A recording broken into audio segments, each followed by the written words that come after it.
Welcome to TWitWoW, the best wrestling podcast made for wrestling fans by wrestling fans on the web today.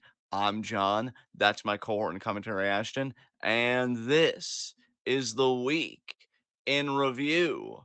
I thought we'd be quick last week, and we weren't. Let's see how this week goes. I will say, to start this week, I did not watch SmackDown.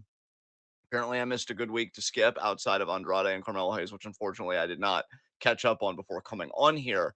I will say of what I did watch this week that we usually standardly cover, I think Raw is becoming my favorite program right now, which is weird because it's been a 3-hour program for so long, and I used to hate the 3 hours. But now that I feel like the camera work is more inspired, and you got a great roster, and they're doing long form storytelling, it's not only bearable but it's enjoyable. I wouldn't mind if they went back to 2 hours of the Netflix deal, which I have no idea what the specifications are of that. But I think Raw's really hit its stride. When it comes to NXT, I definitely think they've made some missteps, but I'll tell you what's really attractive to me about NXT is the undercard. Particularly I gushed over the no quarter catch crew segments this week. And the one with Ren Sinclair, I watched multiple times, and I'm just giddy, so I can't wait to talk about that on today's show. However, we're going to and I know I usually do this off the cuff, but I know my coordinate commentary is a professional of the consummate variety. And I'd like him to start because when I checked in with him that I was ready, I'm assuming, Ashton, you were watching Slammiversary tonight because you wanted to finish up Ali Speedball, you told me. So was this Slammiversary? If so, how much of the show did you watch? And what did you think of it, man? Let's talk about it. You are correct that I did watch a lot of Slammiversary. I didn't watch all of it. And I gotta tell you, man, I watched, I would say, all of 6 matches. Nice. And did you have a good time? Half and half. Okay, so what was the bad half? Let's get back to our roots. Oh, Let's the save the second positive half after. of what I watched was the bad half. The second half of what I watched was so. For context, what I watched was from the tag title match to the X Division title match. Okay. It Okay. was so I guess just to because we're doing this, we're talking about it. To talk about every match. The first match I watched was ABC, which is Chris Bay and Ace Austin, versus The System, which is Brian Myers, formerly known as Kurt Hawkins, and Eddie Edwards. That was a good match. I enjoyed that. It was fun. I love Chris Bay. Ace Austin is kind of Osprey-ish, but like he doesn't seem like a piece of shit, so I don't necessarily hate his stuff. Right. The next match was Mike Santana versus Jake something, and honestly, aside from the match that Wesley was in, it was the Rascals versus No Quarter Catch Crew. This was my favorite match that I watched. Mike Santana versus Jake something. Just a good old fashioned hoss fight. These guys are both great. Mike Santana looks amazing, by the way. This is Santana from Santana and Ortiz, by the way. Yes, yes, yes, yes. He looks fantastic. He looks to be in incredible shape. And Jake something has, as long as I've known about him, been jacked and in great shape himself. Uh, really fun match. And then I did watch the Rascals versus No Quarter Catch Crew. Best match on the card, in my opinion. Loved it. Really fun. And then we got to the bullshit, which is like, oh my God, who in their right minds would choose to watch this product every week? Do you know who AJ Francis is? Oh yeah, Top Dollar from Yeah. WWE. He was going into this the TNA Digital Media Champion. Okay. And he was supposed to defend it on this show against PCO. Not great because I'm not a PCO fan, but continue. And he did a gimmick where to when he first came out, he acted like he was not going to have to defend the title because he and his group, which I don't even know what the group is called. You might, I don't know. I only know that Rich Swan is running with him. Is Yeah, that it's correct? Rich Swan, Smoke Dizza, and Josh Bishop. It's those three guys.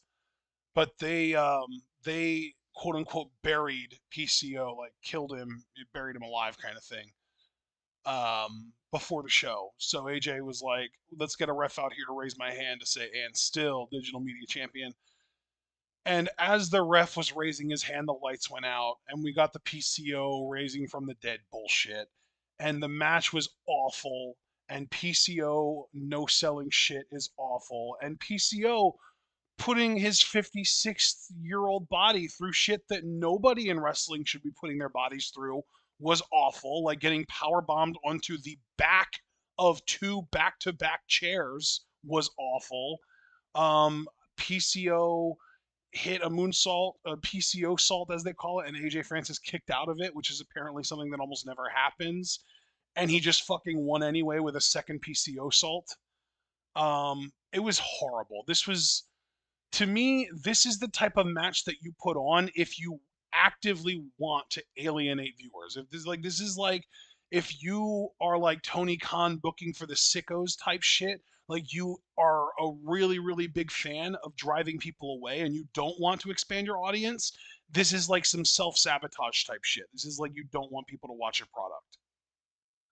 I just want to say very quickly because you've got a lot of momentum right now. I know when PCO like first kind of had this renaissance back in PWG years ago, like it feels like a lifetime ago. I didn't mind it then because I'm like, oh well, the kind of stuff that he's doing, it's like that wow factor, right? Like, look at this guy that's so old and he's doing moonsaults and he's taking like these hardcore bumps.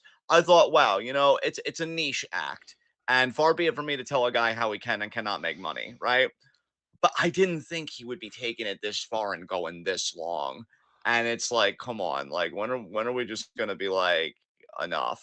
But continue. Yeah, dude, his initial return, like when he first showed back up on the fucking indie circuit doing the PCO like Frankenstein zombie shit, was like 8 years ago already. It's so Yeah, dude, old. that is nuts, dude.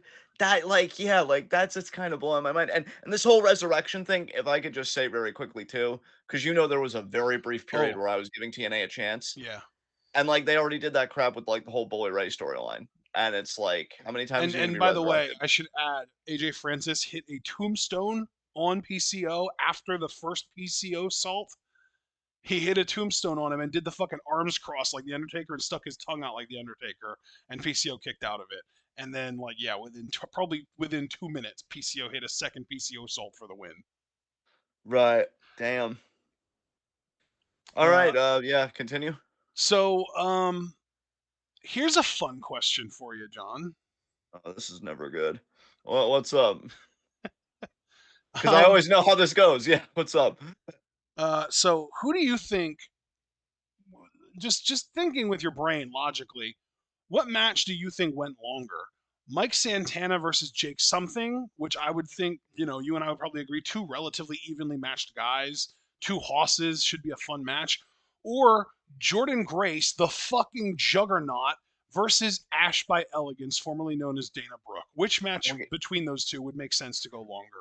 Well, given that it's TNA, but more importantly, given that tone, I would assume that Jake something's match would go longer. But given that it was TNA, I bet Ash's match went longer with Jordan, didn't it? By 30 seconds, it did. It took Jordan Grace 30 more seconds to beat Ash by Elegance than it took Mike Santana to beat Jake something.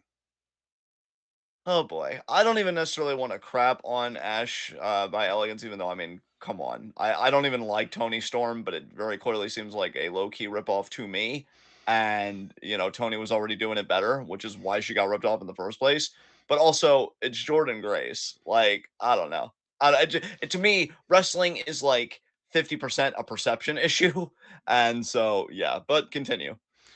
Yeah. Jordan should have beaten her in like at the absolute most 7 minutes, in my opinion. Yeah, At the absolute most, like I would have capped it out there. You could have probably snuck it in under 5, honestly. But then we get to my biggest disappointment of the night. which was. The match that I was looking the most forward to on this show, Mustafa Ali defending the X Division title against Speedball Mike Bailey. I hate hearing the words Ali and disappointment in the same sentence, man. And Speedball too. Speedball's good people, so that Dude, really I was sucks. so looking forward to this match. And here's the thing, the match was almost great. The match was cooking for the most part until the final, we'll say, 3 minutes. Okay, so just to clarify before you continue, this doesn't sound like a worker problem, but a booking problem. Oh my Is God, that 100%. Yeah. okay? Thank God. Continue. So, okay, here's what happened. Here's the finish, right? Yeah. Okay. Speedball goes for a super kick on Ali. Okay. Ali gets out of the way. Speedball just actually no, you know what? It started earlier than that. The bullshit, the weird shit started earlier than that. Speedball hits his shooting star knee drop. I believe he hit it on Ali's back. Goes for the pin, pins him too deep to the point that Ali's foot ends up on the rope. So they did the Pac Rollins spot, or I guess the Neville Rollins spot. Remember that open Yeah, challenge WWE Championship I match? Yeah. remember that, but it might have been worse here because I don't remember this happening. The ref counted to three, but after he counted to three, he was pointing at the ropes like, "Wait a minute, wait a minute, wait a minute. That wasn't a three count. That didn't count." As Speedball is popping up, being like, "Yeah, I did it. I won." I think I might even heard a note or two of his theme song play. Like they really, really did a fake out like he won. And then the ref was like, "No, no, no, no, no, no. Foot was on the rope." And Speedball, and I give Speedball credit here because this, to me, this is the first time I've ever seen this. Rather than bitching at the ref and being like, "Dude, what the fuck? What do you mean? What's your problem? This is all your fault." Speedball, thinking quick, immediately goes over, pulls Ali further away from the ropes, pins him again. 2 count. Oh wow. Well, good on Speedball at least trying to make shitty booking work. Yeah. Cause So like, yeah. then, though, Speedball backs into the corner, winds up for a super kick. Ali gets out of the way. Speedball super kicks the ref directly in the chin. Oh. Okay. So we have a huge ref bump spot. We get Ali's little crew that he's out there with, which is, I think they're called Campaign Sing. They all surround the ring. They beat down Bailey. They hold him down for Ali to hit a 450. You have commentary saying, "Well, this isn't even going to matter. You don't even have a ref out here. What's the point?" Fucking Ali pulls himself back up, skin the cat style, onto the top rope again. Hits another 450. Badass as fuck. They get the ref back in the ring. Slow as fuck. 1, 2. Random masked dude pulls the ref out of the ring by the foot. Reveals himself to be, get this, Trent fucking Seven. Oh, what the fuck? Apparently, Mustafa Ali has wronged Trent Seven at some point in the past, so he's getting revenge on him at this point. Seven beats up all of Campaign Sing, literally beats up all of every single one of them, destroys them. And then Ali does a tope and beats him up and gets a chair, hits him over the knee with the chair. Then he gets in the ring, hits Bailey over the back with the chair, and then holds up the X like you would normally expect someone to do if they were calling out paramedics. But instead, guess which old motherfucker makes his way down to the ring for Ali? Who? Earl fucking Hebner. Oh, what? He's still alive? Dude, tell me about it. Earl fucking Hebner. And the funniest thing is, I sound like I'm fantasy booking, but this shit actually happened. Earl fucking Hebner slowly but surely makes his way down to the ring, gets into the ring. And by the way, for context, this is in Montreal, by the way. Oh God. And Speedball Mike Bailey is Canadian again. So, like, there's the whole setup. Hebner gets into the ring. Ali slaps on the sharpshooter, and Hebner's checking on Speedball. Is like, "Are you gonna give up? Are you gonna give up?" Turns around like he's gonna call for the bell. The crowd's going, "No, no, no, no!" Hebner says, "Shit, I can't do it." Turns around, "Are you gonna give up? Are you gonna give up? Are you gonna give up?" Turns around like he's gonna call for the bell again. He says, "Shit, man, I can't do it," out loud, like he wanted Ali to hear that. Ali relents the hold, turns around, goes over to Hebner, grabs him by the collar, pushes him into the corner, and is like, talking shit to him. I didn't hear what he said. And then turns around and fucking Speedball's there. Speedball gets Ali into the sharpshooter, and Ali just straight up fucking taps out right there in front of Hebner. Okay, so here's what I'm gonna do, right? Because we have a whole show. I have so many questions, but I realize the TNA is not worth it. So instead, I'm going to react like this. That is some of the most overbooked shit I've heard of in a minute. And to answer my own question from earlier, I can tell you for a fact Neville and Rollins did that spot a million times better because I watched it recently. And it was like 2 3/4, and the referee saw the foot from the overpin, the overcommitted pin Yeah, at the last second. And it was amazing drama. The whole yeah, crowd was into it. Now, it sounds like the crowd here was into this, which just furthers my sentiment that you and I have never been more disconnected from what works in pro wrestling. Because you telling me all that, I'd want to leave. Because like you show me Speedball Mike Bailey and Ali on the marquee, I'm freaking there, right? Because I'm like, these are two quality workers that know their stuff. They're some of the few people that like that high speed type of wrestling that's popular today in North America. I feel like they do it really well, and I would argue they do it better than most that make money off of that style. And then you go and you mess with what they could cook with in the kitchen with this overbooking bullshit. What like Trent Seven, Earl Hebner, like those are two names I should not hear anywhere near those two guys. So that is incredibly disappointing. Jesus fucking Christ. But please continue. My God. oh no, that was the last match that I watched. Oh, cool, cool. So I almost wanted to pull up results just to see the rest of the show that you missed because I'm curious if Moose retained the world title or if they actually put it on Hendry because I I know don't Hendry has think a that lot of match women is right now. even over yet, dude. I think that match is still going. Yeah, that match is Damn. still going. The first Damn. person eliminated was Steve Macklin, thank Christ. But the second person eliminated was Moose, who was the champion going in, so we're guaranteed a new champion. Oh, well, And I here's the do. crazy thing: Moose was eliminated by Joe Hendry. That's gonna give Joe a lot of momentum. If he's not straight up winning the thing, he's gonna be the runner-up, guaranteed. Exactly. Well, They even if he's not the yeah. runner-up, the fact that he pinned the previous champion should guarantee him a shot at the title after this match, even if he doesn't win Yeah, they're doing a Joe Hendry build. They can see that he's being utilized on NXT it. as Yeah. people are now calling it, and, yeah, I mean, good for this guy. Hope the Rocket takes him where he wants to go, but I can tell you after that little review of yours, I'm probably not. I was a bit curious if they put the title on Hendry to maybe check out TNA again. I might decide against that. But let us get into just the standard stuff that we usually cover. Because I'm really just liking Raw. Rhea Ripley, I thought was fantastic here Oh my God, this Raw. week. And by the way, because I like to let you do your intros uninterrupted, I wasn't saying anything, but I fully agree with you that Raw is just the best wrestling show on television right now. It's crazy. Fucking wild how times change, isn't it? Yeah. It's really something. I mean, not only have we aged, but apparently so has the product in a good way. So there you go. But yeah, man. I mean, I'll tell you something Oh my about God, Joe Hendry got eliminated by Josh Alexander. TNA, TNA. Jesus Christ.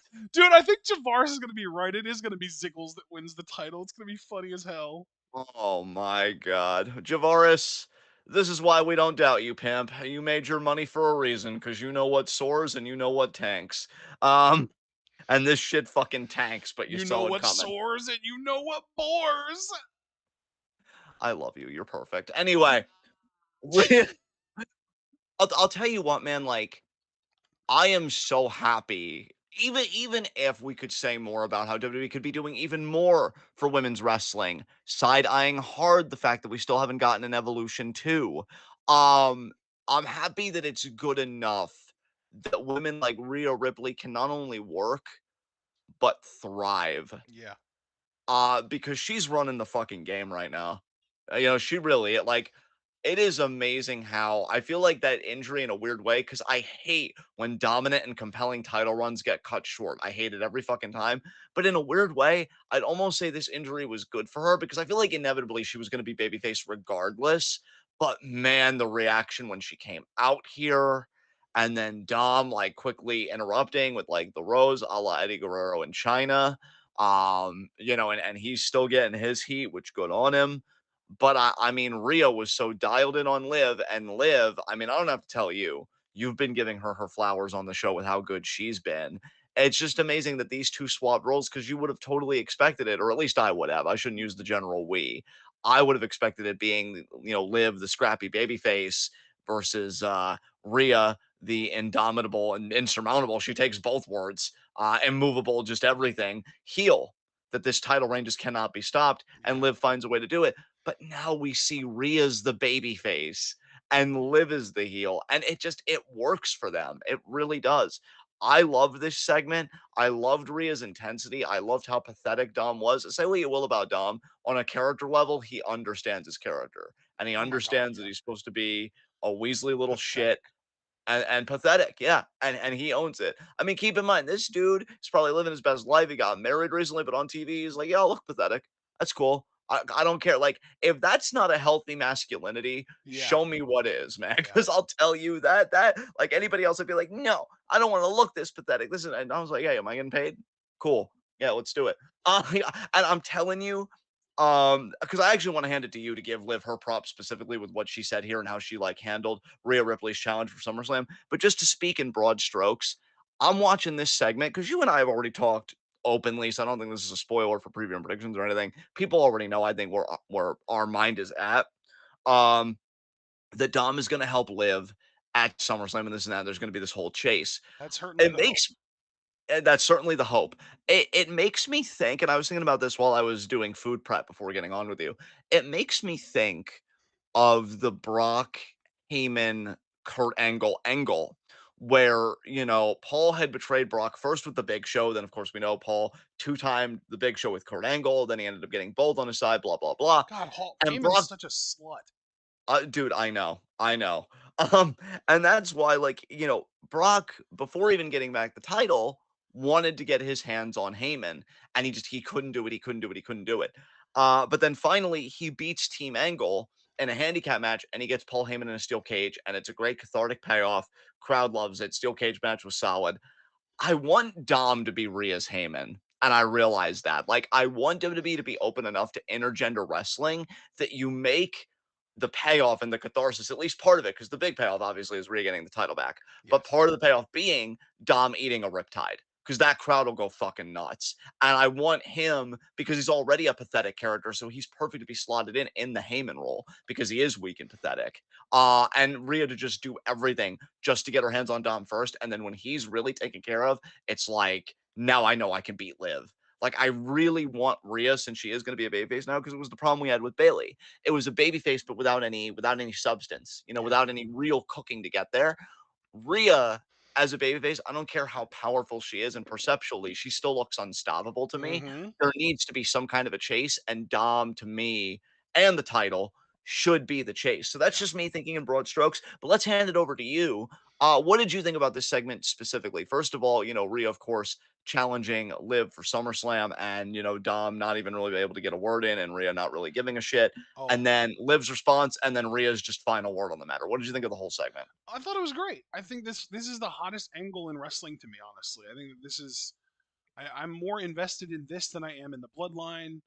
More invested in this than I am in the NXT TNA crossover. Like this is the shit to me. This is like 100% where I park my car. I love this. When we say that Raw is the best show, I'll tell you what, man, like, and I want to be very careful with my words here because it's not that I've completely soured on the bloodline because I know Roman's coming and Jacob Fatu and Hikuleo apparently being signed. I did see that in wrestling news in our Discord, which if you're not a member of our Discord, $3 a month, check it out in the Patreon link in the description box below. I know things are coming, but I feel like the burners have been turned down, not completely shut off, but turned down. For me, Yeah. the stories that are doing it while I'm waiting for Roman and Hikuleo, because I liked him, and I think he might even be better in a WWE system than a New Japan system, Yeah. are Rhea, Liv, Dom, that whole thing, and Wyatt Six. And we'll get to Wyatt Six because they keep really doing amazing television. That I'm like, this is really utilizing the medium. Like, in a weird way, I don't want to give it too much credit, but I really feel like Triple H probably learned a lot, or somebody learned a lot from the Jay and Roman and Sami Zayn and like that whole story. And what's even crazier is that this is real fucking pain.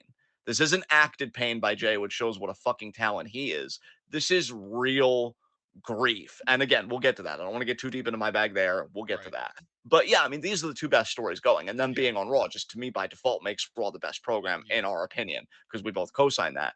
Um, I think Rhea's intensity is great and it's believable. I think Liv, like, not being cowardly, but calculating. Because, she says, like, I knew this challenge was coming. And just like I helped Dom beat his dad, something you never did, by the way. I love that. I love that dig. I'm gonna finally beat you because this is how it was always supposed to end. And so, fine, we'll do SummerSlam. And already credit to these two women, especially because Gunther, we'll get to that again. We already kind of touched on it in an earlier commentary. I think it wasn't weekend. We're doing weekend review right now, so I don't know what commentary it was, but I know we already kind of touched on Gunther and the fucking racism. But this match now to me has become the marquee match of SummerSlam Yeah. because it was Gunther for me, and then they ruined it. So now for me, this is the big match. So kudos to these women, and then Rhea looking into the camera and ending it with saying, "I'm not just gonna do this. I'm not just gonna do this," and then ending it with, "I'm gonna end your career." I'm like, wow, we've got a lot of personal feuds. And again, they're mainly on Raw because another personal feud is Punk and Drew. And it's like, man, finally feuds again that have like if I was a kid watching this and I didn't know the ins and outs of the bit, I'm fucking eating right now, bro. I'm going to school and I'm telling my friends, do you see that Rhea threatened pretty much to kill Liv Morgan? Fuck yeah, dude. Like this is the sauce. This is absolutely the sauce. So I Just don't love get this. lost in the sauce. And Javaris said, "Oh my God, Ziggles won." So way to go, Javaris. You called it. You fucking Nice. called it. You fucking called it. God damn it. TNA, the day that you're not you is the day that things are really going to finally start to happen for you, which is never. So congratulations. I don't mind Hendry chasing, but he should have been in the final two. The idea that Kaz was the final two with fucking Ziggles, who is a babyface, to be fair, in TNA system. That that makes no goddamn sense to me. But But also cool. is hilarious. It is. You're so right. It is. Um, gonna be honest, man. I don't have much interest in this, but because I don't outright hate it, I might as well touch on it. Sheamus beats Bronson Reed, and it seems like Pete Dunne's going heel because we know Tyler Bates out for the rest of the year. Yes, I Pete Dunne is going to be feuding with Sheamus going forward. you know, is it weird that even though he's so much older, I feel like it's a step down for Sheamus? I don't know, No, man. no, no. 100% it is. He should 100% be in the IC title picture, and I don't think that Pete Dunne should be. Yeah, I don't know, man. I just feel like Sheamus, like, if you and I really believe in meritocracy, then age has really got nothing to do with it. If you're performing well, you're performing well. I feel like Sheamus legitimately has been living up to his like whole thing, banger after banger after banger. And rather than like, dude, I would take a mini feud with Braun Breaker just to make Braun Breaker kind of get back in that title picture too more legitimately than this. Pete Dunne, I think I'm ready to write him off because I said, like, I wonder, is there any other character for him besides the Bruiserweight? And if we're still doing this in 2024, the answer is decidedly no. And I just really can't fully ride with somebody that has such a limited range. And especially within that range, not being entertaining, because of course there are exceptions to every rule. You could argue that John Morrison has always been a different shade of John Morrison his entire career, and fair. But that pops me, so I can cop Yeah, to my bias. and Pete me Dunne really too. doesn't. And you too. So you can own that as well. Pete Dunne just doesn't have that effect for me. If he does for anybody else, awesome. Cool. I hope this heel turn is everything you want it to be.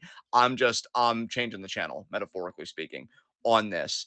Um we get a Gunther video package. Okay, here's something I would like to give you talk about. I mean, it was incredibly short, so we can even kind of bundle this because I think they had another matchup too later in the night with Shayna and Zoe. So we saw this Sonya, Shayna, and Zoe faction in action tonight. Sonya facing Zelina, and I believe Shayna and Zoe facing Kane and Katana. What do we think about this faction now that we're So, actually seeing them in the ring stuff? in my opinion, this is just me Yes. talking. I personally think Sonya sucks. I don't think she's good at all. Everything about her reads as phony to me. I just do not think she's good. I think she is a like maybe 6.5 if I'm being generous out of 10 wrestler in the ring. I think her promos are mediocre.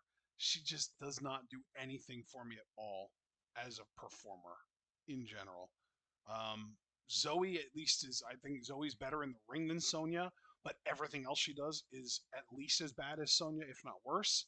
Shayna is better than both of them at everything and is being basically hidden in this faction, and I hate it. You know, Okay, so let me just focus on 2 main points here, because Zoe, I really don't care enough to even comment on. I just essentially agree with you.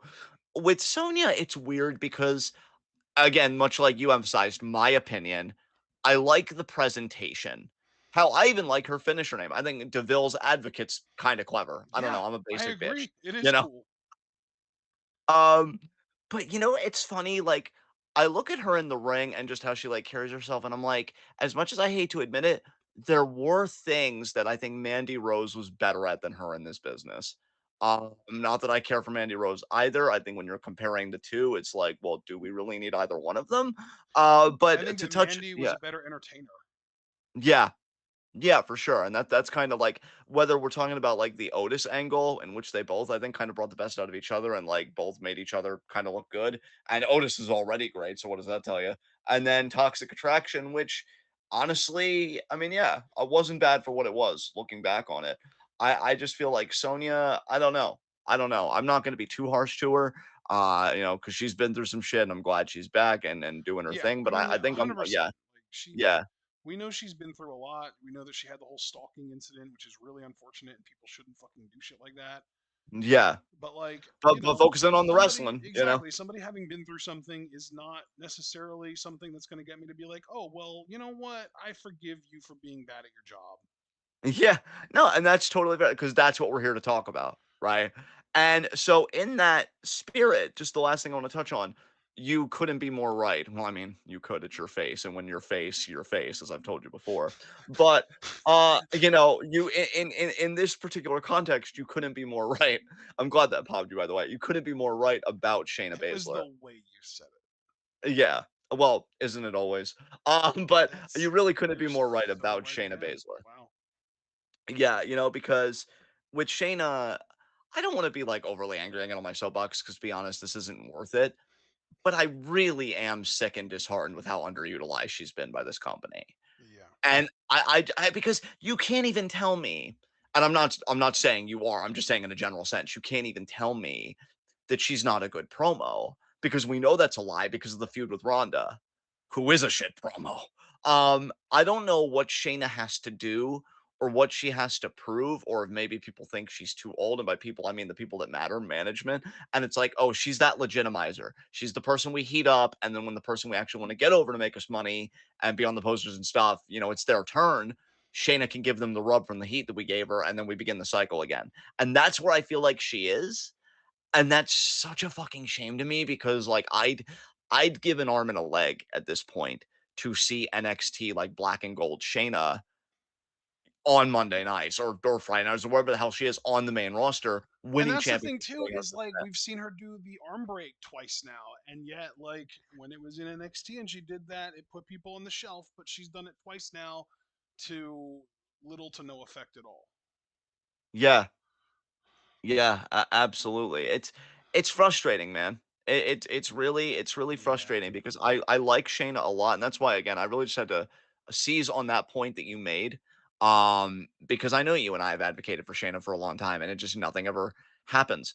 Superior Paul, if we're talking about nice faces, you're at the front of the line, okay? And don't think I'm done with you because we still need to snuggle with cheese and onion sandwiches and watch Scotland go underwater.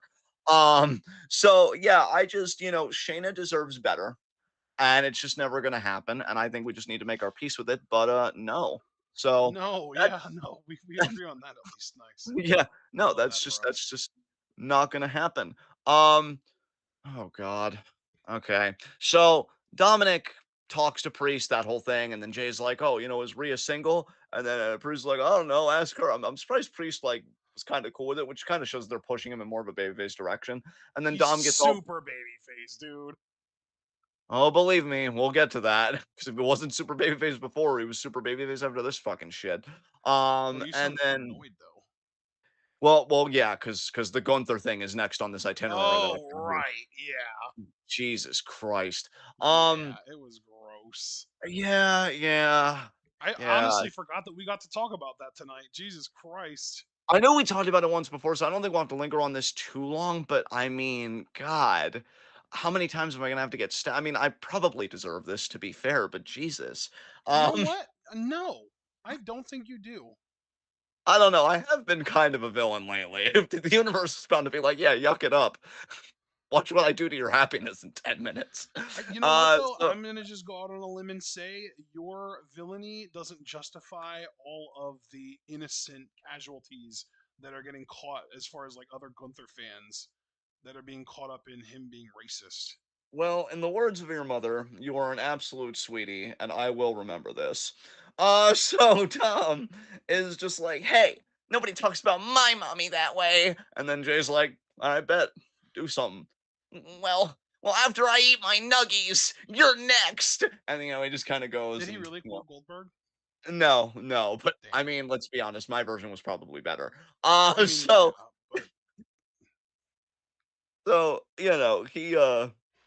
he goes because he wants a match with Jay tonight, and so yeah, that's probably gonna happen for him. It does happen for him, and we'll get to that a bit later. So then we get Priest is like, okay, I'm gonna handle Gunther, and I'm pretty sure between this, Priest and Rhea have kind of like a bonding sesh where he's like, oh, welcome back, and they're definitely vibing with each other, and it's cool, the Terror Twins back together, they're pretty and cool Rhea's together. like, I like how them. the well, I'm sorry, friend, what I was like that? them together. They're cool. I like them. Yeah, I like their friendship too, man. And she's like, "How the hell did Carlito get into the group?" And he's like, "Oh, let me tell you that story. It was like two people at the office, after like spring break or some shit, and they're by the water cooler. I don't know. I like the vibe. But yeah, Priest Priest comes out, and if it seems like I'm hesitating talking about this, you're right. Don't call me out. What's that do for you? I And he mean, calls out. what? What do you mean? I know. I know. I'm just very self-conscious right now. You're beautiful. Just don't worry. Don't be anxious. Face is Uh beautiful. Wow, thanks. You're He welcome. calls Gunther out, and yeah, we things were said. They were promoting the shit out of SummerSlam, and nothing awkward was said whatsoever. Gunther absolutely wasn't like, Hunter, are you sure I should quote that promo that you did? And then Triple H said, listen, bud, the nose knows. Okay, now get out there and do a racism. That didn't happen. Or at least I wish it didn't because it absolutely did. Yeah, Gunther pretty much went that route. He pretty much said, like, oh, it sounds like your parents did a horrible job raising you, which, if I could speak German for a moment, das Uff. Um, You son of because a bitch. jeez, you know you love it. In fact, you don't even have to say it. You didn't say you didn't. So, so yeah, he goes after Priest's parents. I think he straight up called him gutter trash. I don't think I'm Street imagining that. trash, I think it was. Yeah, I mean, close enough, Same right? thing, yeah, pretty Yeah, much. and, wow, wow. I mean, look, this isn't a political podcast. I know that's Yes, it really is. you know what? You're right.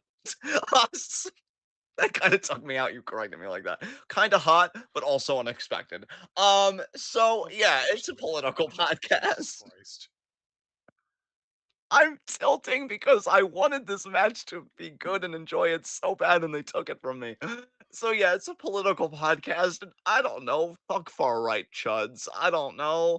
Uh, but like, I've seen leftists talk about, hey, don't you notice that more musicians are experimenting with country or more movies are doing this? Don't you see why that is? Because we're going conservative. The Overton window's already been far right. Now the rest of the country is going to join the Overton window. And I'm like, no, no, no. I mean, come on. I mean, yeah, sure, some people, but like, WWE wouldn't do that. I mean, they've gotten a bit more progressive, right, with race, and I mean, sexuality could still use a bit of a catch up, but they're trying. I feel like we're not gonna like hard reset.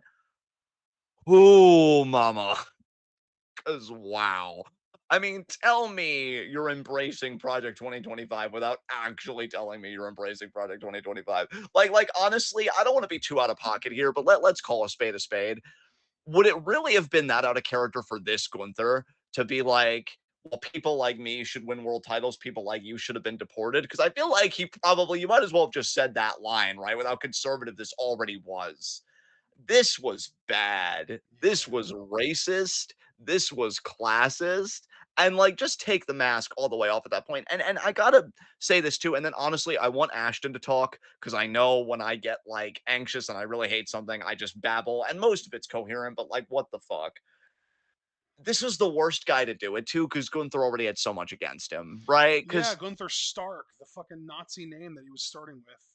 Exactly, and let's be real, even before Gunther as Walter, the aesthetic, kind of the mannerisms, it was Yeah, very, like, very, very low-key Nazi, right? yeah, So why do it to him? Like, because I will say, I don't think Gunther has enough stroke to be like, "I'm not saying this." At least I don't wanna believe that, otherwise right. I have a whole new host of questions. So like I feel bad for Gunther. I don't want him to get lost in this as being a victim, but of course I fucking feel bad for Priest and every fan that looks like Priest because what the actual fuck? This it was It was just supposed to really be gross. this was just supposed to be a world title match, man. It's supposed to be a world title match that I was going to spend like this show getting on here and fapping publicly, and then for some reason you people don't sue because you love me for reasons I don't understand. But none of us can do that now because they decided to make Gunther, I don't know, like fucking Himmler Light or whatever the fuck. Jesus Christ. Did you say Himmler? Yeah, Heinrich Himmler. I didn't want to go full Hitler. I don't think it's that bad yet, but I mean, give it 2 weeks, right? Jesus fucking Christ. Yeah, and Foster even said this was my most anticipated match. Keyword was Foster. You hear that? That's me not disagreeing with you because I'm right there fucking with you and I'm pissed. But let's take it over to a far more coherent and stable face that doesn't risk Don't any put that loose on me. What are chances. you doing? Well, I mean, clearly you have better, more coherent opinions. What did you think about this? Besides the fact that it was gross. I mean, we already know you I felt that mean, way. Do you have any what else other? needs to be said? It was gross. I mean, when you're right, you're right. I'm not gonna say the thing again. You already popped once. I'm not gonna push my luck. But um, What was the thing that I popped at that you didn't want to say again? when you're face, your face. So, Okay, yeah. yeah, I'm You're not. not You gonna get know, me a second time. yeah, exactly. Well, yeah, that's why I'm not gonna push it. So, yeah, Priest has to win now, right? Like, I mean, does Triple H want to make the same mistake all over again? Except this time he has the fucking pencil. I mean, the schnoz might just be like, I can smell it this time, and it's a winner. Jesus fucking I, Christ. I don't know. Okay, I don't. Look, I'm not supposed to be here. I'm supposed to be in therapy working on my issues, but I didn't, and clearly WWE didn't, and you could see the fucking problem. Gunther, how could you do this to me? Not to make it about me, but like, how could you do this Not to me? just that you made it about you, but that you're blaming someone with no control over it. I know. So let me rephrase that. Hunter, how could you do this to me? There, I corrected half of it. How could you do this to me? I just wanted to root for Gunther to win the world title. I've called this man the perfect wrestler. I have sploot that the tape is there. Do you realize how bad you've made me look retroactively? I mean, I Jesus mean, is it worse Christ. than Matt Riddle? No. No, and that also aged poorly. So do you see, Hunter? I am making a lot of mistakes mainly because I'm not clairvoyant. But It's this was hard to be avoidable. clairvoyant.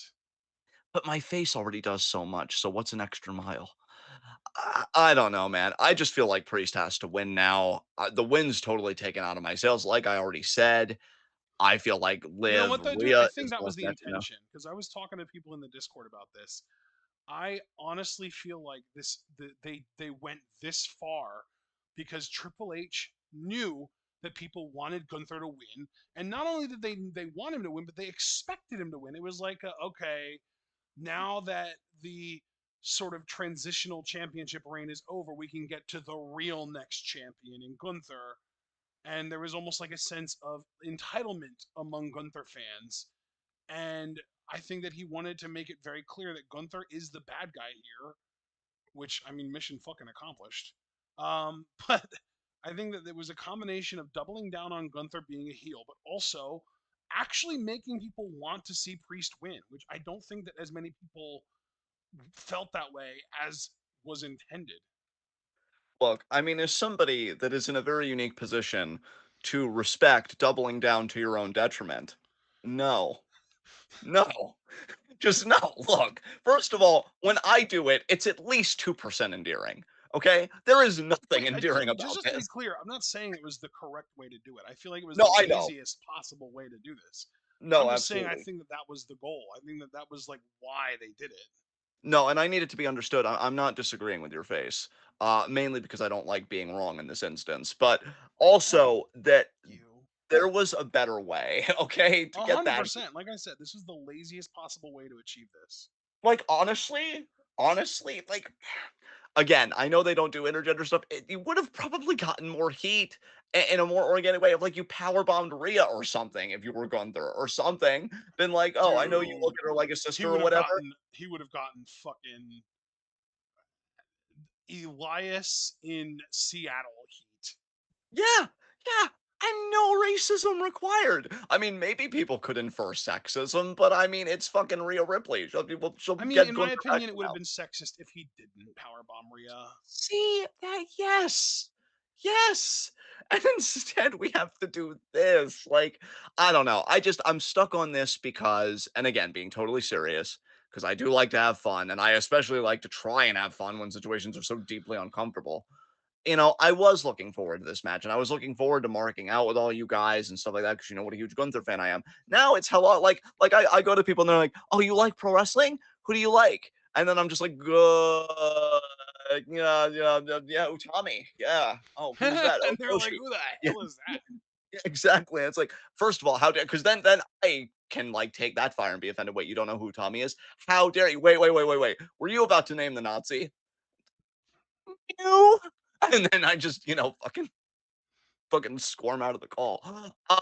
But like I don't know. I don't know. Like, and that's the funny thing too. Like, I like Priest as world champion, but I was ready to pack it up. But now if it continues, it's like, okay, well, who's gonna be Priest? Because I'm not comfortable with this Gunther beating him. Maybe a Gunther that like he's like, oh, I lost and then I did racial sensitivity training and now I want to rematch at Bash at Berlin. I'm like, okay, we shouldn't have done any of this, but okay. But none of that's happening, and I don't know why Gunther, why'd you betray us like this? Because you're a heel, I know, but fuck. So yeah, that was Butt worst segment fuck of the year. indeed. I'm sorry, sir. Say that again. I said butt fuck indeed. Indeed, you're so right. Priest beats Strowman, and then after the match, he sends a little message to Gunther, forming him out of the ring. That's cool. Yeah, he's beatable, totally. Tag match, we already kind of touched on that. This group, it just Shayna, what are you doing, honey? It sucks. Okay, I wish Sean was here. He's not, so I'm gonna have to go it alone. Oh no. Drew meeting with the incompetent bald bitch. Oh. You know what? You're objective, impartial, and handsome. What did you think about this?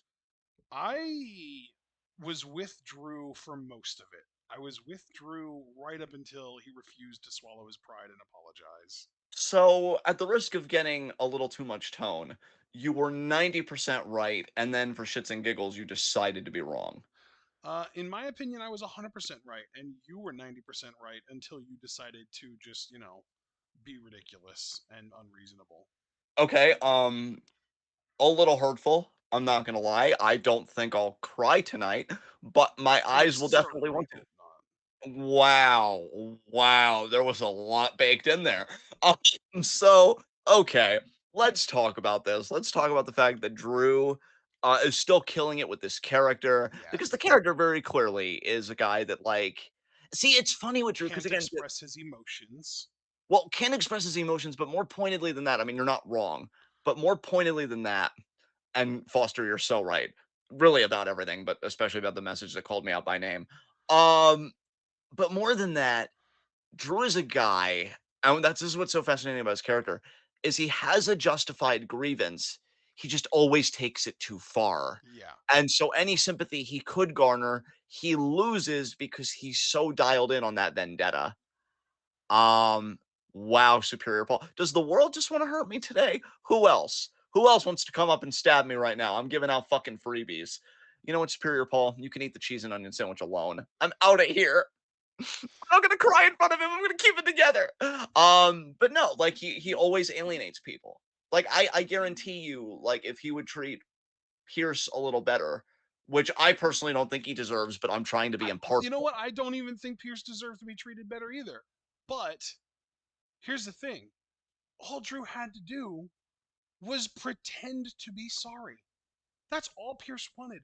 All Pierce wanted was for Drew to just keep up appearances and tell those refs, even if he was lying to their faces, just tell them that he's sorry, even if he doesn't mean it. and he couldn't even do that. That's where I'm disappointed. I mean, so he chose to be principled over fake. There's You know, nothing I principled about it though. Being principled would be not injuring people. I mean, maybe they should have gotten out of his proximity. I They were mean, doing their jobs. wow. Okay. So, yeah, pretty much Pierce upholds the suspension of Drew because he's a fucking autocrat drunk on his own power supply. And I don't know when we're getting this Drew CM Punk matchup, but again, on a more serious side, I really do worry about the health of CM Punk. Like, you better be able to work this fucking match, my dude, because if you get injured 3 minutes in, I'm like, gonna that's on laugh you. my fucking ass off. I'm gonna laugh too, dude, but I'm gonna be worried about Drew too because what do you do with this guy? And he's been upholding his end of the bargain and then some. Like, you better fucking know what you're doing, Philip, because we're all watching you right now. Piece of shit. I can't wait Um, for Phil to blame Drew and be like, "This big dumbass dropped me on the head or whatever and injured me." It's like, no, no, no, no. This is a you problem. yeah, Philip, take it from a man that actually has a functioning tricep. Fuck yourself. I know you were probably expecting some advice there, but no. So Oh, were that you was still that talking to Phil segment. there when you said that? Yeah, Nice. yeah. I was gonna say Um, because I was fully expecting the fuck yourself. here's Oh, you. Here's where I want you to run game because I don't know, you're an absolute king and I like your opinions, you know? The VHS tape, Wyatt 6, Eric Rowan. You said in the Discord that you got Oh my tears watching this. god. Now that you've Yeah. had time to process it, what did you think of this, man? This was fucking brutal to watch. Yeah, no, please continue. Yeah. I feel so bad for that man. I feel really bad for him and Bo specifically. Nobody else in this group is going to have the same emotional hook as those two because Bo Yeah, lost a literal brother and Rowan lost two effective brothers in Brody and Wyndham. Um, and like no one else in the group has that level of connection with Bray as far as I'm aware. right. But still, man, like holy shit, yeah, this was when he because I wasn't sure if they were even going to acknowledge Brody, but when Yeah. he mentioned that he lost a second brother, like that killed me because that meant that the first one he was talking about the whole time was Brody. That Yes. fucked my Yes. shit up, man. That was brutal.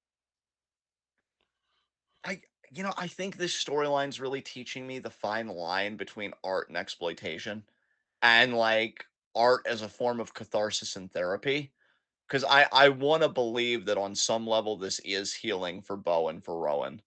And I am so glad because again, a few weeks ago for NXT, didn't watch Jada Mish Street Fight. Tonight for SmackDown, I did not, or tonight for the show, to recap on SmackDown, didn't really look into Andrade and Mello, which I know you said was the only thing worth checking out. I did check this out. And I am so glad I did because part of me was like, I don't know if I want to feel right now. But I'm like, no, it's the talk of the town. It's one of the best things they're doing. Let me check this out. And my God, I am so glad I did. Yeah, Rowan killed it. Um, this is beautiful. I don't think you ever turn this group heel. I don't think they can be because this is a tribute act. And it's just too raw and too real. You see what these people are fighting for. What was it? I hope that the recap that I'm reading this on quoted that line. I don't know if they did. Um, yes, yes, yes, yes. Rowan said at one point they're gonna take broken hearts and make some beautiful art. I love yeah, that line. yeah. That might even be a runner, like a nominee for Quote of quote the of the year. year. Yeah, Yeah, like that. Damn. And like you just look at his face, like, dude, that's the thing. You look at Rowan's face, and it has not been an easy time for that dude. Like, that is a weathered I don't even mean to be insulting, like, I'm just saying grief. That yeah, is a weathered, grieving face. That yep, is a man that is known pain yep. that I think on a very minor level, I can approximate and understand, but the depths of it, I'm like, Jesus Christ. What have Yeah, you been through, my guy? yeah, no, seriously, seriously, and then when he's talking about more Who or hurt less you? yeah, really. And when he's talking about more or less suicidal ideation and saying, who would miss Rowan? I mean, Mike, like, you and I have a lot of political talks, like during games or just as an aside when we're killing time. And I've told you that, like, part of what concerns me about not just our society, but globally, I mean, hell, Japan has a fucking minister of sadness. There is so much loneliness in the world today. There is so much alienation, so much Yeah, disconnection. And so, on another level, Rowan's feelings, beyond just his immediate loss and like his personal, visceral struggles, it's like, yeah, that's fucking relatable because who doesn't feel that way today? And like, it was like looking at like a cracked mirror at just everything that could be wrong with a person, everything that could be wrong with the world, but you can't look away because you see a real honesty in it. It's not that it's disfigured or monstrous. It's just that it's too real. And so, yeah, like to go from that, I don't even think this is a bad follow-up segment either. The Chad Creed Bros, which I'm excited that that's official now, and Bo, I thought that was a strong segment too. But my concern is, right, you've got this tone of this group, which is so heavy and so legitimate. And yet, anybody you feud with, they're not going to be able to match that temperature, I don't think. right. Unless they're willing to cross lines that they shouldn't even cross anyway, like the Gunther Priest situation, you're never going to match that temperature. And it's like, I I really hope hope that's that we okay. never get like a Randy Orton Yeah, exactly. Eddie type Yeah. moment in this. And we shouldn't. And we Yeah, fucking shouldn't because, like, no, that's exactly what I'm saying. That would be the only way to match the temperature of, like, the tone of this group, and it would just be so contrived and asinine to me and yeah, just I agree. disrespectful for no reason. So, I just hope that people aren't bothered by that asymmetry. It's like one minute we're talking about, oh yeah, the grief hurt a little less today. I remember when I used to have to cry myself to sleep, and now it's just the lulling of all the voices calling out to us. And I'm like, oh, cool, cool. I'm just gonna take a few steps east. But no, no, no. Cool. Love you. Love you. Hugs for everybody. And then you're feuding with somebody like Chad who's just pouty and being like, I'm a leader. Where's my Intercontinental title match? Everything sucks. Creeds, what are you doing? It's like I love Chad to fucking death, but it's like, come on, dealing with two different No, tones here. I'm fully on Yeah, board with what you're saying. You're yeah. 100% right. But yeah, but I like the cinematic stuff, like this stuff. I don't know if I want to say like keep doing it because I know everything runs its course, but right now, man, damn, my only complaint is I almost wonder if you should have saved Rowan for last because, like you said, there's no way that the other members of the group, like Gacy and Loomis and all them, like and Nikki. Nikki Cross, like Yeah. yeah. And to be fair, just to cover my bases here, I know a lot of people wanted Alexa part of this. I don't even think Alexa Dude, could I could really hope that she's not a part of this. That would piss me off. I could do without it. I like it as it is. I really do. Um, so yeah, actually, because I already mentioned it, let's follow up and let me give you back the ball. What did you think about Bo and the whole Gable call out and the introduction of him with the Creeds and then just Bo kind of physically introducing his whole family in the middle of the ring? What do you think about this segment? I wasn't sure how I felt about this, and even now I'm not entirely sure how I felt about it.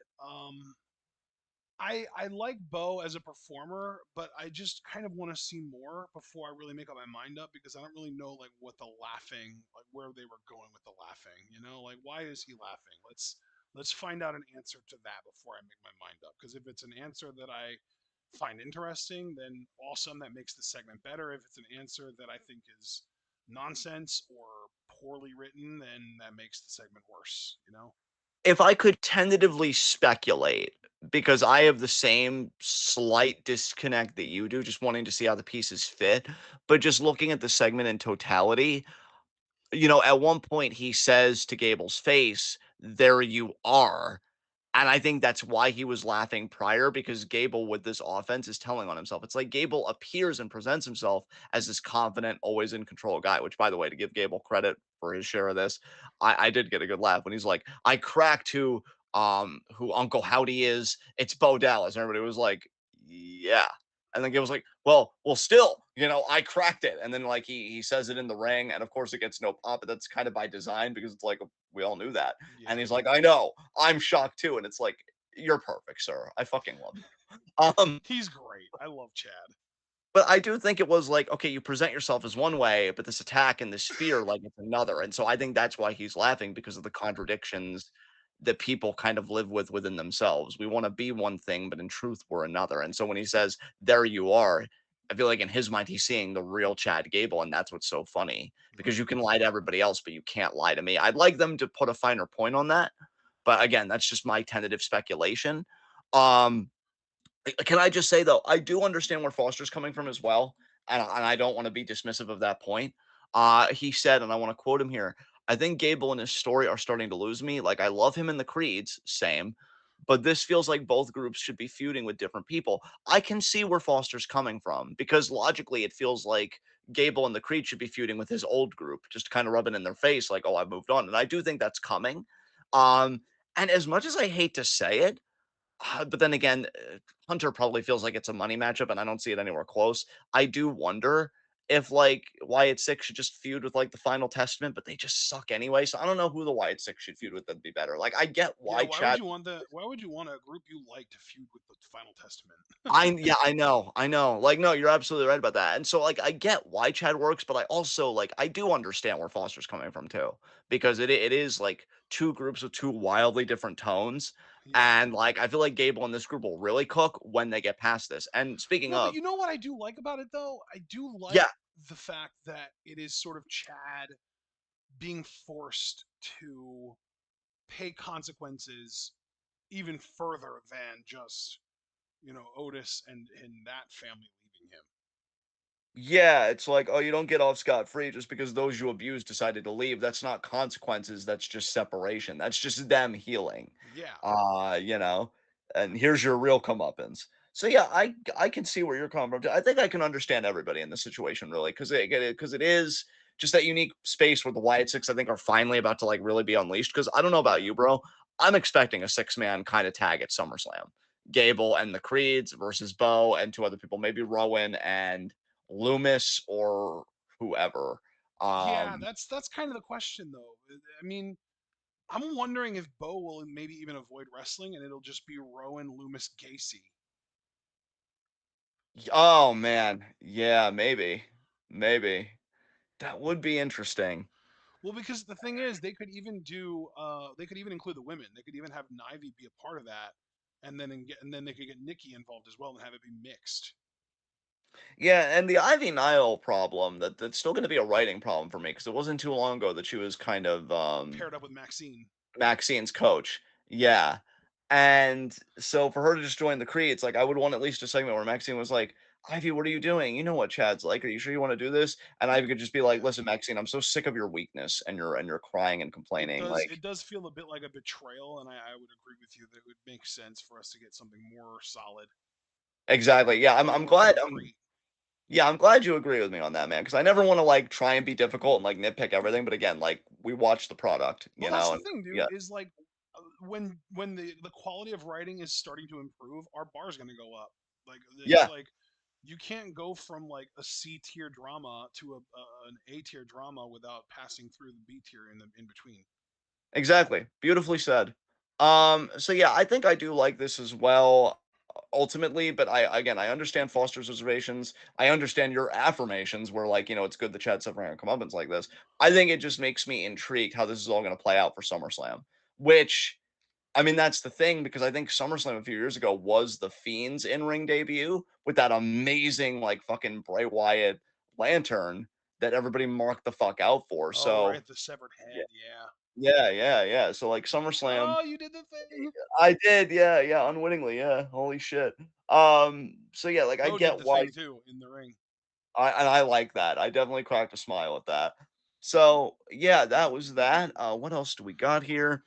Jay versus Dom. It should be said that Dom throughout the night has been trying to talk to Rhea, and at one point he's like, "Oh, I want to just show Jay that mommy belongs to me," and then she's like, what?" Yeah, And he walks that back real fucking quick, and he's like, "Oh, I'll go cancel the match." She's like, "What? You're a coward now?" So she's fucking with him, I and I love loved this that. so much. I thought it was a genuinely good match with Dom and Jay. At one point, Liv comes out to try and help, and Dom again is trying to tell her to leave, and then Jay baseball slides Dom into Liv. And see here, just to be consistent, because again, you even said yes, we are. We are a political podcast. We look at the finer points.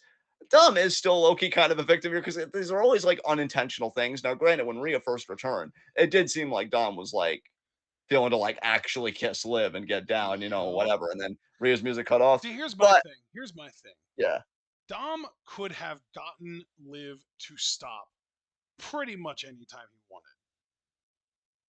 So you're really in Priest camp on this because he's been more or less saying the same thing, I feel Yeah, like. man. Dom could have gotten Liv to stop whenever the hell he wanted. I mean, he couldn't force her to stop buying him gifts or whatever, but like he could have rejected them very easily, in my opinion. He could have like He could have I mean given that, it that back to her. He could, like, there's so yeah. many different things that he could have done that he didn't do because he liked it. That really would have shown Dom's commitment to Rhea if he would have left a plate of chicken nuggets like outside the Judgment Day locker room. Like, I'm goddamn, telling you, you're man. Like yeah. he, at least part of Dom liked getting those gifts from Liv and liked the attention he was getting from her and liked finally being made to feel like, and I emphasize being made to feel like because he wasn't actually, but being made to feel like the dominant one in the relationship. Yeah. Yeah. It just, it's always like I like that WWE is playing with that ambiguity though on the road to SummerSlam because it is a question of who is Dom gonna go with? What is gonna happen? And, because again, this was a baseball slide that initiated this collision between him and Liv. Yeah. And then Rhea comes out and she's like, what the hell? And she chases Liv off. And then Dom gets back in the ring. He gets speared, the splash. And then Jay, I wonder if Jay, okay, let me ask you this. Let me take a beat. Let me hand the reins back to you. You think Jay's going to be a bigger part of this story? Because I don't think he's going to mix it up I with the Wyatt hope so. girl. I fucking hope so. I mean, here's the thing. I was expecting this to lead to Dom and Liv versus Rhea and Priest, but if Priest just kind of detaches himself from the story entirely and we get Liv and Dom versus Rhea and Jay, I would love that. That would be fascinating. I mean, look, WWE, if you're not going to give me Sammy Uso and Jay winning tag titles together, which I'm still holding you to for the record, but if I'm not going to get it for the moment, this isn't a bad consolation prize. Yeah. Because there is something fascinating here, Yep. especially when you figure Priest was, excuse me, let me run that back. Jay Uso was Priest's first title defense after winning the World Heavyweight title. So like Priest could look at Jay as like, I did have to fend this guy off to keep the championship. And then Rhea's like, oh, he's harmless or like he's on our side because it's about hating Dom or whatever the hell. So that could also lead to other interpersonal dynamics while Priest is either maybe still dealing with Gunther, we don't know, or whatever he's doing. So yeah, however they get there, I think Jay being a bigger part of this because we are going to get that Rhea Priest team up. I'm fully convinced of that. But if they want to just stretch it out a little longer, can't do much better filler than main event Jey Uso. Who again I stress, please find a way to get him back in that world title picture. I really want to see him with some fucking singles hardware, especially if the bloodline is also in his future one day. Like, come on, give it to the man. He's fucking putting it out every week. He's killing it. But yeah, solid enough match. Jay wins. And then we have a segment later where Rhea, finds Dom and says, I don't belong to you. I'm not yours. I don't belong to anyone, but you're mine. And she smiles and gives him a rose and like whatever. And then Dom's like, yeah, maybe things will be okay. I hope you know what you're doing, Rhea. I'm curious how that's gonna, kind of evolve. But yeah, let's see. Let's see what was next. We already talked about the Chad Gable stuff, so we don't need to go over that again. Then we get our main event. Sami Zayn, Ilya Dragunov. Solid enough match, but let's be honest. It's all about Braun Breaker. It's all about the Hmm. it's all about the second fall of the Soviet Union. This fucking Turbo Chad comes out and yeah, does his run around the ring. I mean, I'll never get over the speed and the explosiveness. And Sammy, he might be a babyface, but he ain't no fool. He's like, wow, he's going really fast and he's aiming right for us. Would be a shame if I just dodged, and he does, and Ilya eats the spear, which was great. He clearly took Cell's advice. Yes, exactly. Um, but then though, Sammy though, he can't evade it for long because he tries to fight Braun. Sammy, look, it's like that amazing fan told Drew McIntyre, all you had to do was leave. All you had to do was like sneak out somewhere. But somehow, after you're already beat to shit after a very physical matchup, you're like, I can fight Braun Breaker. I'm no longer the underdog. Shut your damn mouth. How'd that humble pie taste when you got in the ring? He ran the ropes like it was an NXT combine and then speared your soul out of your ass. That feel good? Yeah, I bet it didn't. And then Braun stood tall and dominant. Sorry. You okay? And yeah, of course. And I mean, let's just be honest. He's the next Intercontinental Champion, and you can either agree with me or be wrong. I mean, it really doesn't matter. But it's Are those happening. the only two choices? What does your face think? I'm asking you for a reason. Yes. Okay. There you go. Now I know what some people that like to read and dissect media might think, but John, this clearly means that they're positing that it's gonna be Ilya versus Sammy versus Braun at SummerSlam. To which I reply, "Oh, cool. So the dog gets to eat two bodies instead of one." It doesn't matter. Your math, just like math itself, doesn't matter. Yes, I know we have proof of me in the Discord praising math, but that is because Mark thankfully lived through a horrible storm because climate change is coming for all of us. But in You reality, don't know that. we You all can't know prove math it. sucks. What was that? You don't know that. You can't prove it. Oh, I think I just did Oh because no, my face I when meant the climate change part. I was oh, meaning. oh, okay. Okay. Well, you've been good. Uh but yeah, so yeah, Braun is going to dominate. He's going to win the Intercontinental title, and then I'm going to put in a call to Javaris and be like, break out that yacht, and he's going to be like that yacht, and I'm going to be like, yeah, that yacht, and it's going to be the most amazing party in history because God knows we won't be able to party about Gunther being world champion because Team 1% we're very anti-racism. So which is amazing because how else do you generate wealth but accommodating yourself to white supremacy? But life finds a way. And so yeah, Braun stood tall to end Raw, and I'll tell you, it made something else stand tall, but trying to keep it somewhat classy. What did you think about this? I'm looking forward to the triple threat. I wish that it was Ludwig instead of Ilya, but I'm still looking forward to the triple threat. Braun is fantastic. Sammy is amazing as always. Ilya I can do without, but as part of a triple threat, I'll live, especially if he doesn't win it. Yes, yes. All right. So we go from that to NXT. Ooh, I almost kind oh, of want. okay. Let's talk about NXT. I almost want to like just skip to fucking SmackDown just because it just seemed like such a dud this week. But we'll talk about NXT.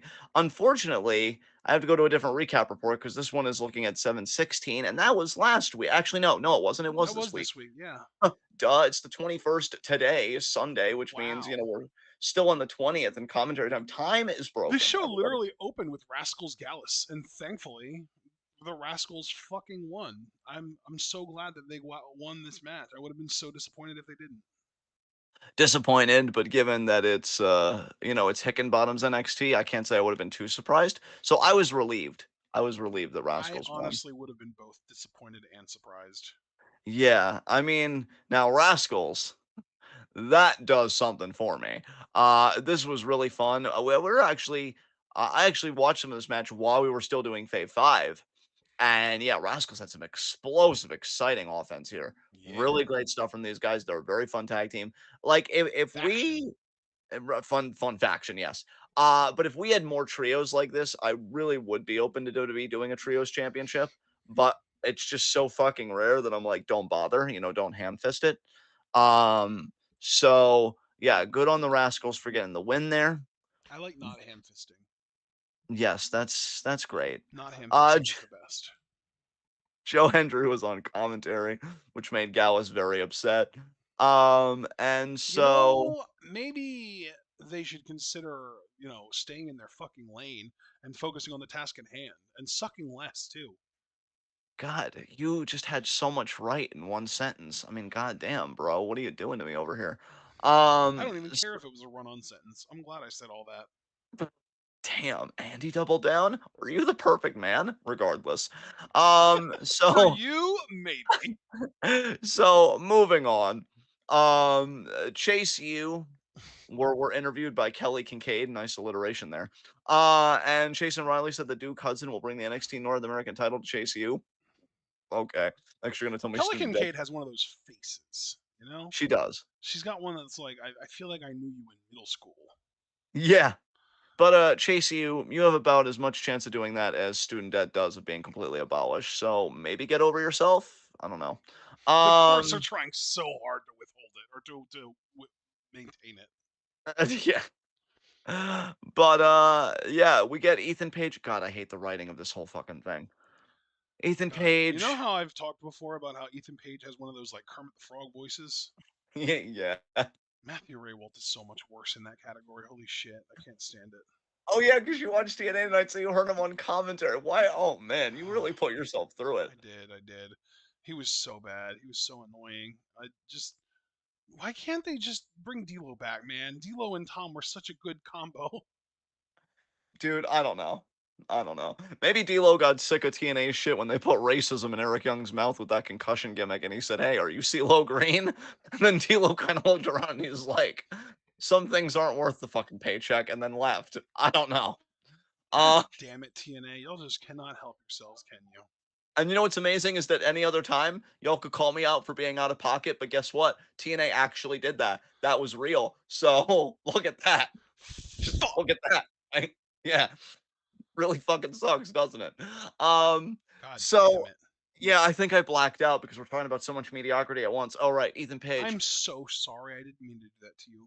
No, you're beautiful. You've done nothing but love me. Don't ever apologize to me again. I just feel bad Yeah, about it. I'm sorry. so yeah, Ethan's in Ava's office. Talks about the unsafe work environment. Blah blah blah. Oro wants a title shot. Ava says he doesn't deserve one. Ethan's like, yeah, I am gonna give it to somebody deserving. Dante Chen. Look, Ashton, I've given you credit multiple times today for being an intelligent, coherent face. I'm not gonna put this on you though, because I need to rant. I promise that I can be intelligent and coherent Do about you it. want me to mute my mic while you rant? Sure, sure, if you want to.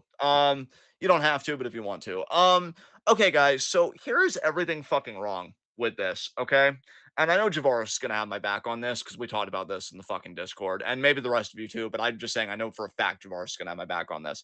So Dante Chen recently lost to fucking Lexus King in his own signature match, a Singapore Cane match. So that's number one right there.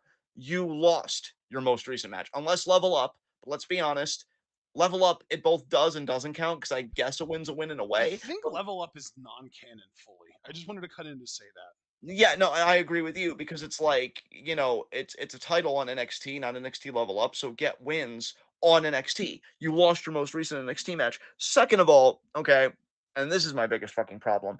Ava. Ava. As a figurehead, she's not the worst. Actually, I've kind of gotten over it and I've kind of adapted to her.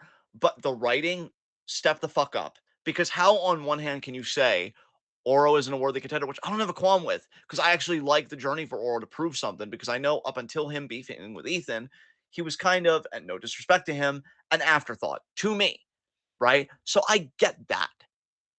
But then how in the same breath can you just let Ethan Page have Dante Chen's name come out of his mouth and be like, oh yeah, that's okay? And beyond that, even, how can you even let Ethan Page control his own title reign? What is this? Why is Ethan Page allowed to deny Trick a title shot when Trick wasn't even pinned? How is that even fucking feasible? Trick was not pinned. Trick was not pinned. And yet he just doesn't get a rematch. I can even understand if you say we don't do automatic rematches, you got to earn your rematch. Why can't Trick even earn his rematch? Because it's not even that, right? He's locked out completely. He is locked out completely. He is out in the cold. But Dante Chen gets to just line skip and just cut all the way in front of fucking Trick fucking Williams.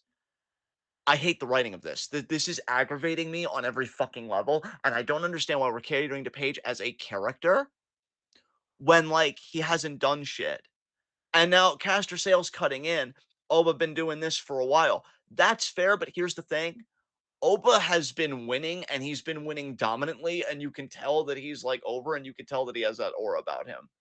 And like, I'm sorry, but like Ethan does not. Like Oba can already kind of say, look how dominant I've been. I've won singles matches against credible people. I've won triple threat matches against fucking hosses. Uh Briggs and Dijak, for God's sakes. I beat two hosses in the same fucking match. I've destroyed everybody. So after that, you get a little bit of stroke, right? But okay, let's play ball. Let's play ball, caster, and say, I acknowledge this. And overcoming my bias that I like Oba a hell of a lot more than Ethan, because Foster even cut in and said Oba's been doing this since his reign started. Fine, I can play ball. I can play ball. It's ridiculous. But even then, Oba is still a better champion than Ethan because he beat the champion directly to start his reign, and he's been beating challengers straight up to start his reign. Ethan lucked into this title at the expense of a guy that should be the top guy in NXT. So I can agree with you on the fundamental point. Champions should not be having this autonomy. It's just one degree removed from the inmates completely running the asylum. I have a And the G, question. sure, When y'all say that Oba has been doing this, I'm so confused because hasn't Oba been giving Wes title shots since Wes came back and started asking for them? And it just kind of so happens that Wes keeps not winning those title shots because Oba will pin the other guy in the match. And then eventually Wes was just like, give me a singles shot. And Oba was like, okay, fine. And they had their singles match at the most recent pay per view, and Oba just won. I don't know. I don't know either thinking about the Briggs Dijak situation, if that was an Ava call in character or if that was Oba's decision taken on them both. I feel like that was an Ava decision. Um, well, no, Didn't we because get Oba versus Wes versus somebody else, and Oba pinned the other guy? yeah, Joe Coffey. It was Joe Coffey. That That's was, I think, right. an NXT Battleground. Yeah. That's what Ashton meant. Ashton might have made it seem like I think they were confused because it seemed like it was like multiple title shots, but no, it was a triple threat and then the one-on-one match. That's what Ashton's saying though, is that like Wes got the one shot alongside Joe Coffey, and then when Wes went to him, he granted him that match, Right. and it's like okay, And like and we yeah, we should also acknowledge that like Wes wasn't the champion when he got injured. Wes was in line for a title shot when he got injured, but he wasn't the champion. So it's not the same as Trick being champion, losing the title in a match where the people that cost him the title shouldn't have even been in the match in the first place, and then not immediately getting a title shot back despite not getting pinned. Like those are very different situations in my mind. and I do agree with you. So I look, I am trying to be just mindful. Yeah. And I can understand where Castor and Foster specifically are coming from. Oba's had a lot of stroke in his title reign too. So I guess fundamentally as a feature, I don't like it. I do think that a GM should have more control and tell it because here's the thing, it's inconsistent because Roxanne doesn't have that autonomy. So I think in a way my point still stands. The fundamental problem is there's inconsistency in writing championships. Because why is Roxanne being tortured and Ava is putting these, barricades up in front of her? Um, I whereas mean, dude, Oba and Ethan can do Ethan whatever they want. Ethan specifically has been coddled every minute that he's been in NXT. He literally Yes. showed up and immediately his first match in NXT, I want to say, was his world title shot at Trick, which he lost. And then the only reason that he was able to get into the four-way in the first place was by beating Javon in Javon's second match of the night in a match that Ethan only got because he bitched to Ava about Oro Mensa, who was only attacking Ethan in the first place because Ethan attacked him beforehand. Yeah. Ethan has done nothing but reap what he's sown, and he's managed to bitch his way into a world title.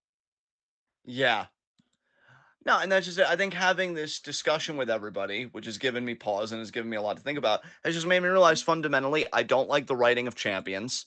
I think it's inconsistent, and I think at times it's sorely lacking because this Ethan title reign is painful. And second of all, Yeah. I think the writing is doing Trick a disservice. Why the hell can he at least earn a rematch? Give me a reason for that. Give me a reason for that. Was it in the I contract mean, for Heatwave? Like, I what the fuck is agree. going on? I just have to say though, in my opinion, he shouldn't have to earn the rematch. The rematch Yeah, in this, like, even if NXT doesn't have an automatic rematch policy when a champion gets beaten and loses their title to somebody, his his rematch should be automatic because he didn't get beaten. He didn't lose his title by losing to somebody. He never got beaten. Nobody beat him for his title. Somebody else lost his title for him. He should get a title shot back. He should yeah. literally like as soon as somebody else loses his title for him, he should immediately be back at the front of the line to try and get it back. And just the idea that Ethan has kind of the say over that, and Ava, who's supposed to be a babyface GM, it appears to me anyway, isn't looking at this and is like, that really was a fluky and screwy situation that Trick was in to lose his title. And I get that you assume the risk of a fatal four way, but when it goes down like that, you got your rematch against it. Like the idea that that hasn't happened, I just feel like the writing is just like holes everywhere. I Yeah. hate it. I Well, hate and it. And that's you're right, because not only is like that also kind of plays into the Oba thing too. Is like, why is Ava, this sort of supposed babyface GM, allowing Oba to make his own matches too? Like, why are the men champions, who are mostly heels at this point, who are completely heels at this point, why are they allowed to dictate who they face for their titles? Whereas, the heel female champion is somebody that Ava is actively working to try and take the title off of, basically. yeah, yeah, And no, I frankly, if the actual answer is because they don't want to portray a babyface woman getting talked down to by a heel man, then you need to have Robert Stone doing the job. yes. You need to have both of them be co-GMs, and you need to have Ava be GMing the women's division and Robert Stone GMing the men's division, and he needs to be the one telling Ethan Page and Obafemi who their opponents are, and not letting them dictate their own opponents. Yeah, exactly. I completely agree with you on all counts. I do appreciate Foster for the call out and being like, wait, wait, wait, other champions do this too, because obviously we love Oba, but yeah, I think it just shows a deeper fundamental problem. Writing of champions needs to be cleaned up a bit. Again, I think my favorite part of NXT right now really is the undercard, because this isn't the only writing problem I have, which we'll get to maybe even momentarily, because I I don't mean, my think I. favorite part of NXT is still very clearly Obafemi by miles, but like, Yes, that yes. doesn't mean that his situation is completely flawless. Yeah, exactly. Although he's completely flawless. It's Um, true. It's true. you're adorable. So Although, you know Roxanne, what, we were revealed that that's not even necessarily true. He has conditioning to work on. you know what? I'm gonna hold it in. So after that, Roxanne comes out and she cuts her promo, pretty much a by the numbers Roxanne Perez promo, but we made this one unique. She mentions Julia and Stephanie Vaquer. Yup. And I personally like that because it shows that, this is a different wrestling era. This is one that's very connected to social media. I like that they're Yeah. just not like they're allowed to acknowledge stuff that everyone who's watching the show probably knows about, or at least most people who are watching the show know about, and they don't have to like treat it like it's this big secret, even though like most of the people that are watching already know about it. I appreciate that. And Yes. here's the thing: if you're watching and you've never heard of these people before because you aren't super online, then it gives you all the reason in the world to be like, oh, I've never heard of these people before. Let me look them up and see who she's talking about. And then it gets you more familiar with them before they show up. And that's a good thing too. Yeah, I completely agree. So Thea comes out. I actually didn't hate Thea's babyface promo here. I know Thea's not everybody's cup of tea with like just the over energized character and stuff like that. But this didn't come off too bad to me. Thea And I gotta tell fluctuates for me between being absolutely adorable, precious, like the little sister that everyone wishes they had, and just annoying as fuck, which is also little sister stuff for sure. yeah. You know what? Fair, friend. Fair. Um, so I'll tell you what I did like from this though was the fucking graps between these two. Yeah, The yeah, crossface into the Kimura. That kind of was a little taste of what their match is gonna be like. yeah. And I thought that was really cool. So this is good hype, getting ready because Great American Bash is like a 2 week event. Is it next week even, or is it like the week after? I, I'm I gonna look that forget. up. While you look that up, I'll queue up our next It segment to talk is about. July 30th. So it's not this coming Tuesday, it's the following Tuesday, and then the one after that as well. Okay, okay. Um, So so effectively, this coming NXT is the go home show to Great American Bash, which is a 2 week event. yes, yes. Um, we need to talk about Kalani, and we need to talk about how Kalani does not know how to interact with weird. Because Dude, this was funny as fuck. I loved this. okay, here's the thing. The first one was funny.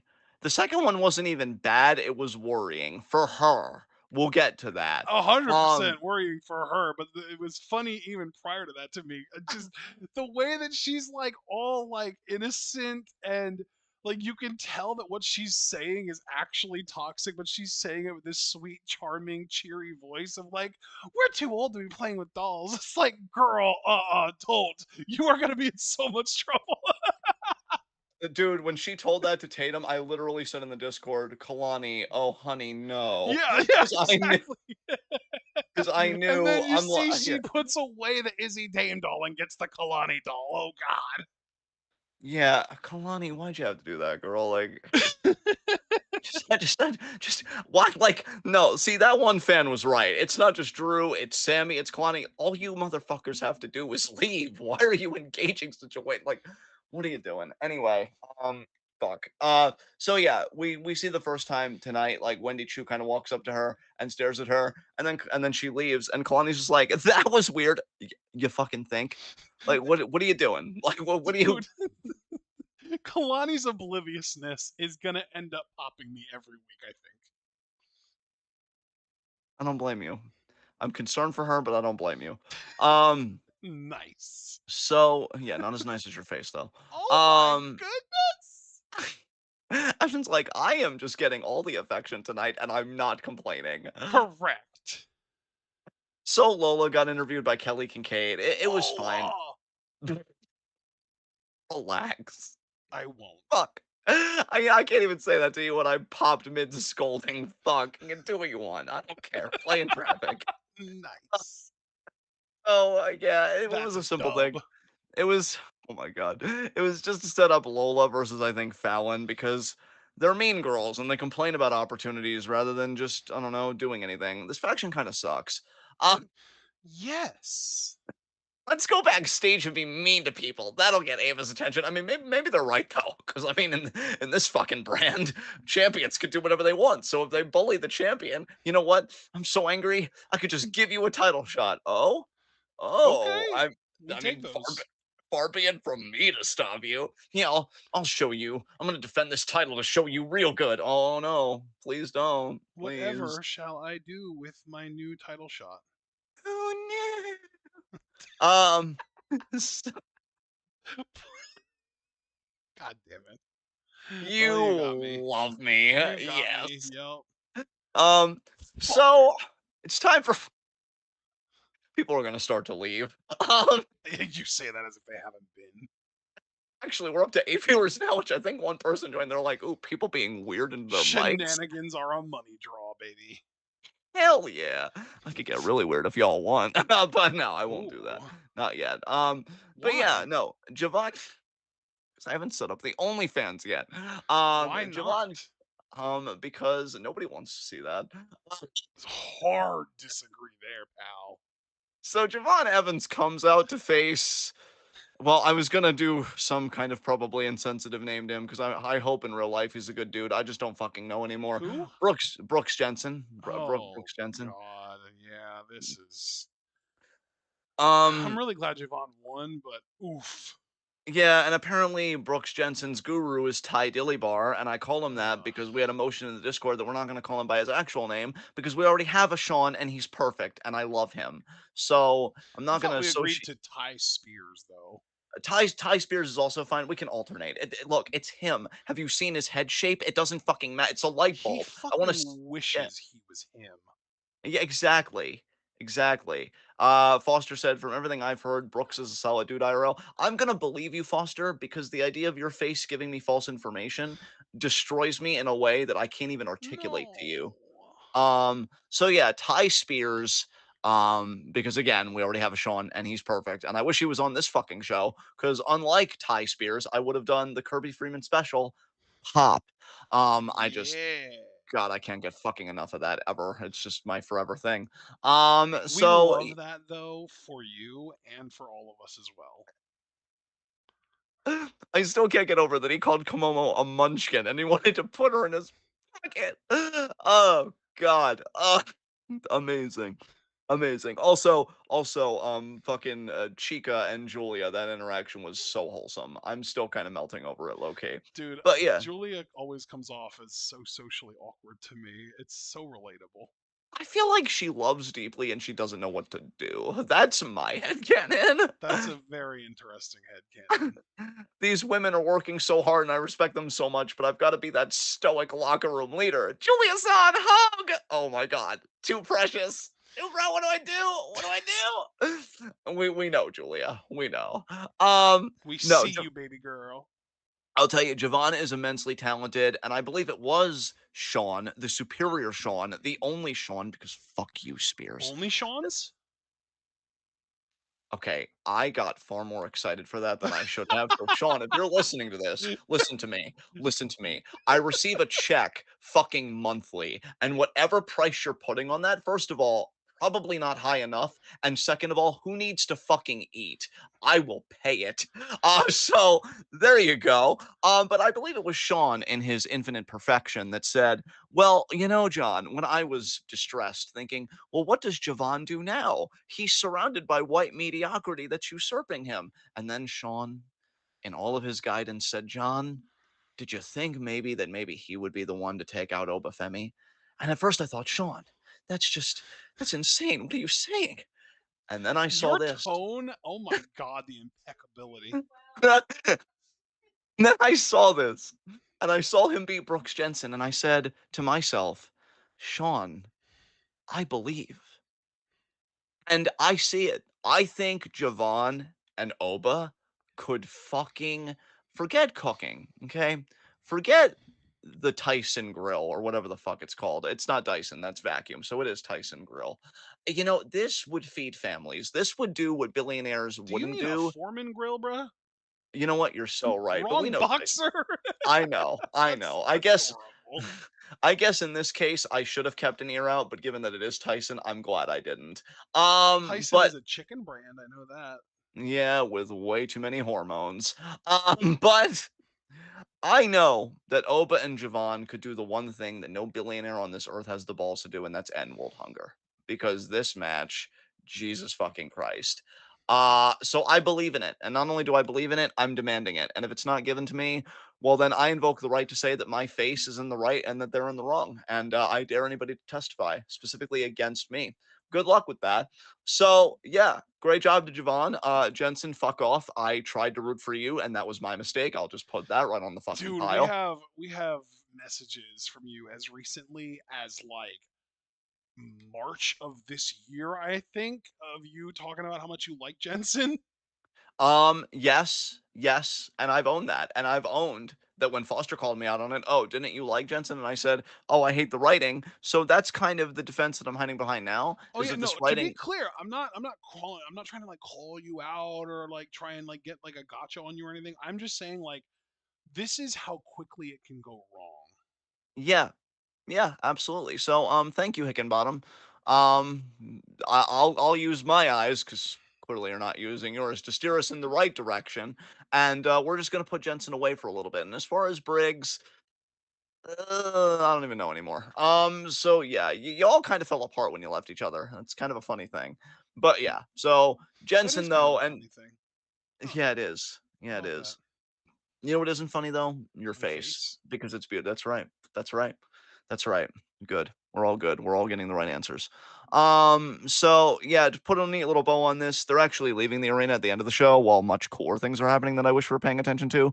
And Jensen's like, "Huh, how about you and me next week? No disqualification." And Briggs is, I mean, he didn't say this. It would have been funnier if he did. It did, just kind of looked at him. He's like, I'll kill you.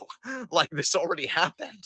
But He Jensen is like, literally told him he didn't want to hurt him. yeah, exactly. But see, Jensen, he he got the point because he's with Spears now, and Spears have tips. I don't fucking know. Look, I'm trying to work with mediocrity here. I'm doing my best. You But are, yeah, they're you know doing. what? Don't you even act like you're not doing a fantastic job because you are. And you know what? With you by my side, we're definitely overcoming the odds. We're So yeah, overcoming they're something. doing. Say that again. We're overcoming something, that's for sure. That is absolutely true. So yeah, uh, So yeah, Javon wins. I'm really hoping that him beating bigger guys again leads to Oba, and then we know Jensen Briggs they're gonna clash. So let's get to something that made me smile. Tony D'Angelo playing Cards with the Family, and Charlie Dempsey comes up to him. Dude, Charlie, this was funny as fuck. he tries telling him about the situation, and Tony's just like, so what's the problem? And Charlie's just like, well, what if it was a woman that was a witness? And Tony's like, you're on your own. Like, he doesn't even entertain this shit. And Charlie's like, wait, you're not going to help me out? I was like, nope, nope. It's on you, bud. Good luck with that. And he goes back to playing cards. love Charlie Dempsey. And I'm gonna save all Dude, my it's so comments. funny you say that because I was gonna say I love Tony D right now. Oh, I love him too. Oh, this is what I mean. Like, I think you were right to like not correct me, but put forward your own position earlier when you said my favorite thing is still Oba, because obviously I think that's my favorite thing too. But beyond that, like as an aggregate, undercard on NXT, I mean, with Ariana, Wendy Chu, Oh yeah. Tatum, the family, and QCC, like undercard be doing shit, okay? Especially when the main event like can't get its fucking shit together, clearly. Um, so, yeah, I really, really enjoyed this. And there's, again, a follow up segment that I'll gush over a lot more later. Trick was talking to Ilya. Man, Trick, I mean, I know that Carmelo betrayed you, but I would work with reconciliation more than just, acceptance. But to be fair, there is something a bit unique about this relationship. I'm like, wow, I wonder if they're going to tell any main roster stories when it's Trick's turn to be called up because they're like kind of, cam calling with each other on the phone.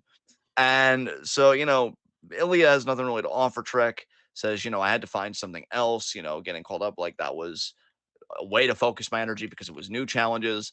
But like, here's the thing, Ilya, you had a dominant title reign and you lost it like a warrior, kind of using your own character mindset, right? You didn't lose it in a fluky fatal four way. You lost it in true combat. You can't. You're not in a position to empathize with Trick here. And Yep. I'm just being honest. Even if Ilya was still in NXT, I don't think he'd be in a position to empathize with Trick here. Trick got screwed. It's really that fucking Yep. simple. And I hate everything. I just hate everything. So then he hangs up. Trick's looking around. By the way, love his fucking swag with like the Malcolm X stuff and like the like pro almost Black Panther aesthetic. He's got like, yes, Trick, fucking yes. Um, and Pete Dunne is like scowling in the corner, and he goes over to Pete because he's another NXT vet, never won the NXT title like you, Trick. So just remember that when he's talking his fucking shit, apparently. And Pete's like, figure it out. Figure your own face out, you fuck. Christ. I I'm really hating this, man. Like it's getting to the point where I hate it so much where I'm like, would it be worse, unironically, if Trick was called up? I'm like, I don't know. I don't know. Cause I'm like, if this is what you're doing with him in NXT, then what are we doing? Because he is so much better than this shit to me, but I'm trying to be good, trying to be patient. Um Why? Paige were yeah, I don't know anymore. Um Paige versus Dante, not really much to say here. It was your Dante typical looked match. good here, man. I was asking people in the Discord, like, would anyone really be upset if Dante just won? And like, my answer was no. I wouldn't be upset at all. I would have been pretty happy actually if Dante would have just won that match. I would have sung his praises in the Discord for probably like 7 messages straight before being like, "Okay, that's enough, moving on." Because I just hate Ethan Page as NXT champion. It is not doing anything for me, and I think it sucks. I think Alex Foster should be NXT champion because that would be a champion that I believe in, and oddly enough, a babyface that has never let me down and could probably make me believe in heroes again. No pressure though. So yeah, this was your typical like, oh, he's such a massive fucking underdog. There's no way, right? But he gets so many hope spots that you think, well, maybe, and then Ethan's like, no, you were right the first time. Oro comes out after, gets the jump on Ethan. Ethan then lays him out, kind of walks off thinking like, heh, heh, I'm so great.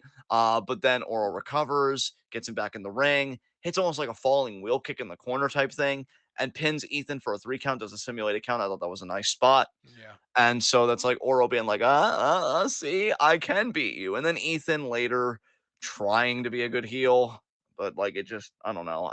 I just don't like him. And I think that's really what it comes down to. It's like, oh, were you bothered that Oro pinned you in the? He didn't pin me, wasn't official. I'm not bothered. I'm not bothered. Slam the door. You're quarterly bothered. And I Yeah. get Keep that's the keep telling that point. to yourself there, pal. Your tone is impeccable. All right. Um, so after that, what else did we get here? Did we get the thing that really made me pop? Maybe. Well, Wendy?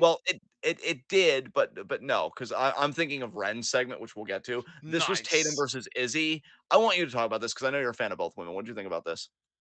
I was actually a little bit disappointed that Izzy lost. I really think that her being on a losing streak is silly as hell because, like I said, I literally said this to you and everyone else in the Discord last week.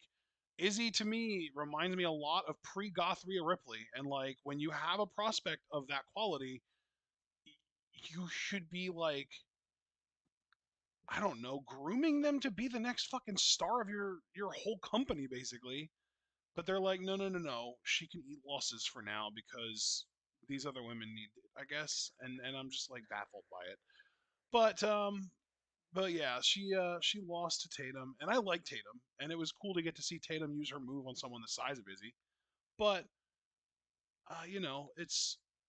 it's one of those things where I was more excited by what happened after the match than the match itself, strictly because of the fact that I didn't want Izzy losing here. Right. I will say, I know you mentioned to me in conversation that you felt like Tatum really stepped it up in the ring, and I agree. I thought the springboard drop kick she did in this looked beautiful. So good on Tatum for actually improving, because that's very encouraging. Yeah, we did have that discussion kind of behind closed doors. I'm glad that you brought it up here. Well, I mean, I never forget things when they emanate from your face. That is so So fucking beautiful because I forget things I say all the time. So for but you no, to man, I was not like, wow, that's man, that's I might have been a bit hyperbolic, but no, like when you and I have conversations like that really make me think, and I'm like, where you and I are kind of having that synergy and on the same page. I'm like, yeah, fuck yeah, because I agree with you. Like I saw this match, and I'm like, Tatum's really stepping up, which is great, dude. Because NXT's behind the character, because she does get a good bit of TV time, which I'm not against. But you want the in ring to kind of step it up, and it has, and so I'm like, fuck yes, let's fucking go. So she wins. I do agree though. I've started to like Izzy more. I liked her as a manager for Kiana, and man, do I feel bad for Kiana because I'm like, what's happening there? I really hope her and Blair nothing. Davenport are gonna be okay. Yeah, yeah, and that's the problem. Um, but like you said, post match, Paxley, her and Wendy unite, and the doll gets put back together. And Tatum's like, I made a new friend. Oh my god! And if we had women's tag titles, I would be pleading, and specifically for NXT, I should emphasize, I would be pleading for Tatum and Wendy to be women's tag team champions on NXT because I love these two already, and they haven't even, we have to see where the relationship's gonna go. It It could would just be be an great about though. face, and It would be fantastic. it could just be a swerve, and Wendy might attack Tatum or something we don't know, That but would we'll see. also be fantastic though. Not as fantastic as your face though, but I do agree. Whoa, I'm up for whoa, anything. I know. relax. I know. No, but we'll see. We'll see what happens. What are we gonna see? How this feud goes. Because we're certainly not going to see about me relaxing about your face. That's never fucking happening. So I would suggest you comport Wow. yourself to the new reality and just, behave yourself. Damn. So with god damn, with that, I do we feel mildly offended, but I think I'll get over it. I believe in you. I'm gonna give you the ball again, man, because I love this too. But I know you've been standing these guys, I think, longer than I have. I just love them as a team. Cedric and Ashante backstage, dude. Dude, Ashante specifically. Because don't get me wrong, like I like Cedric, but it is strictly a like. I like Cedric. I fucking love Ashante the Adonis. This dude, to me, is like the fact that they decided that he wasn't worth keeping on the main roster and they sent him back down to NXT. Mind blowing. This dude has got everything. I feel like the fact that this dude hasn't had like an MVP level US title run yet is incredible in bad ways. Like, how do you not see it? How are they not picking up on how fucking good this dude is? I think you're 1,000% right. I mean, bro, like, and I'm being serious here. Like, you guys know. I mean, you've heard it even in this episode of In Review. Ash and I, we're very playful with each other, and then we tease, and I'm like, oh, your face, your face. But you guys know how much I fucking love this man's tone. And Ashanti, I felt like had impeccable tone here. It Like, did. dude, I love that he reversed Duke's line from the press conference that one time. yes, Because Duke was dude, like, it's not about chase me, it's about chase you. And then Ashanti was like, this ain't about chasing you, it's about chasing me. yes, yes. I'm I love like, him. He is fucking incredible. And maybe incredible might be a little hyperbolic, but I just really want to get over the fact that like Ashanti the Adonis is the type of talent that they really just need to get behind, and I don't think they see anything special in him at all, and that boggles my mind. I'm going to step in and be assertive and say you're not being hyperbolic at all because Ashanti is him. I see a Dude, lot in this dude. unironically, I don't Yeah, think that Ashanti is like mellow in the ring, but since you brought up him, Ashanti's a bigger star than Melo ever will be. I have to agree. Like, cause look, dude, I'm sorry, but again, and this is me being serious now, because I'm about to have fun again in like 20 seconds. But like, this dude's look, I think, is great. To be fair, it's been a while since I've seen him wrestle, so I can't comment on the in-ring part. I'm just gonna assume you're right because I know Melo's nuts. But it's been a while with Ashanti, so I'll be excited to see it. But Yeah, dude, you and I have really stressed, especially lately, and it's funny that like we like good wrestling, don't get me wrong, but character is always going to supersede it. Promo and working a stick is always going to supersede it. And Ashanti has got it. Like, I love people that genuinely, unironically believe in themselves and not in that hokey way, but like, yeah, of course I was going to be a wrestler. What other path was there for me? Like, look at me. Look at how I get a crowd moving. Like, that's him. Um, I don't know why they keep fucking with Ashanti either, man. It boggles my mind too. You are not alone in that. And you know Jakara was feeling him because I was feeling him. Everybody was dude, I feeling him. want them to hook up and be a heel power couple. I want him to be the reason that Ashanti leaves the metaphor, and I love the metaphor, by the way. So let's not act like this is me, like, oh, I've wanted metaphor to break up for so long now. No, I love the metaphor. They are like they've been in my Fave Five several times for NXT, and they might have even been number one on my NXT Fave Five at several times. But like, no, if the metaphor is ever going to break up, I want it to be because Ashanti stole Ashanti from, or stole Jakara from them, and then that kind of also leaves room for, like, Lash to go hang out with Trick a little more too. I mean, first of all, just to defend you and augment your argument, he speaks the truth about standing metaphor. Roll the tape back and Google it, okay? Because facts are on his side. Second of all, yes, like I don't know, man. And here's the thing too. I like Cedric too, and I do feel like this tag team is giving him a chance to show more personality.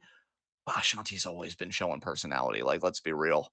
Yeah, like It's this yeah, really does feel like this tag team really does feel like it's just two guys that have opposite strengths, and WWE is hoping that one of them comes out with enough of what the other guy's good at rubbed off on him that they can make a star out of one of them. yeah, And like, if Ashanti gets even half as good in the ring as Cedric, we're cooking. We're cooking hard. yeah. 100%, bro. 100%. Um, I I really like him. I really, really like him. I pop for this. I mean, dude, I will give credit to this. Whatever happens with Ashanti, if they're really committed to this tag team, I'm just happy to see both of them because how often, now see, this is where you can roll the tape back on my behalf. How often on every in review when we would get to SmackDown would I ask, where are these guys? Where are Yep. these guys? And so Yep. to already see them 1 week after they were teased the following week, thank you, NXT. Because see, I can be fair. There are some ways where your writing is horrendous and inconsistent. You actually followed up with this. And for that, you're better in character than Nick Aldis, which pains me because I love Nick Aldis. But like that dude promised Ashanti, we're gonna find something for you, and then did diddly fucking shit. Literally So nothing. yeah, thank you, NXT. Honestly, thank you. Because this is literally all I wanted. Them interacting with their environment, them getting TV time. Fuck yes. Like, yes. Now get them in the ring as a tag team, have them fucking cook. Also, I want to mention something that I mentioned in the Discord. I fucking love all the black excellence in the tag team division. Now we just need to get it on a black excellent fucking team, not these fucking dweebs in Frazier and Axiom. Still ultimately rooting one day for Tyson and Tyreek to hold those titles, but I think we're a long way off from that. If it be Cedric and Ashanti, I would sleep beautifully at night. So we'll have to see how that goes. Um, Lola beats Jasmine Nix. Let's see what else happened here. Oh, I didn't see this, but I just wanted to check in with you because I know you've been like invested in this because we've kind of been talking up Jada Parker and we like Meechin. And I think we both like Out the Mud. It's just Gallows and Anderson we don't like. This 6-person tag. Did you have any thoughts about this? Disappointed by it, honestly. That's fair. Because yeah, OC win, which like, okay, whatever. Um, After that, oh, we get my favorite segment on the show just because I watched this multiple times. And I say segment, not match, because we're about to get to Duke and Oba, and they fucking cooked. I'm so happy for Duke, but we're gonna get to that in a second. No quarter catch crews talking backstage. Tavion wanting to like thank Charlie for letting him in the group, and then Ren interrupts. Hi guys, and they're like, oh, and it's like, oh, we need to talk. What did you see? And then Ren's like, well, I won in the group. And I'm like, oh, I like where this is going. And then Charlie's like, what? No, no way. And then she's like, well, I guess I'll just have to tell everybody what I saw. And then Miles comes in with, Nobody's going to believe you. And then she's like, "Oh, well, Charlie, what would your dad think about this?" And then he's like, "Look, that doesn't matter. The point is, you're not in the group." And then she tries fucking wrestling Miles. Yeah, like actually like catch style wrestling, like catching Yes. him. Dude, dude. Okay. So, actually, no, Did before this I one segment turn you into a Ren fan? yes.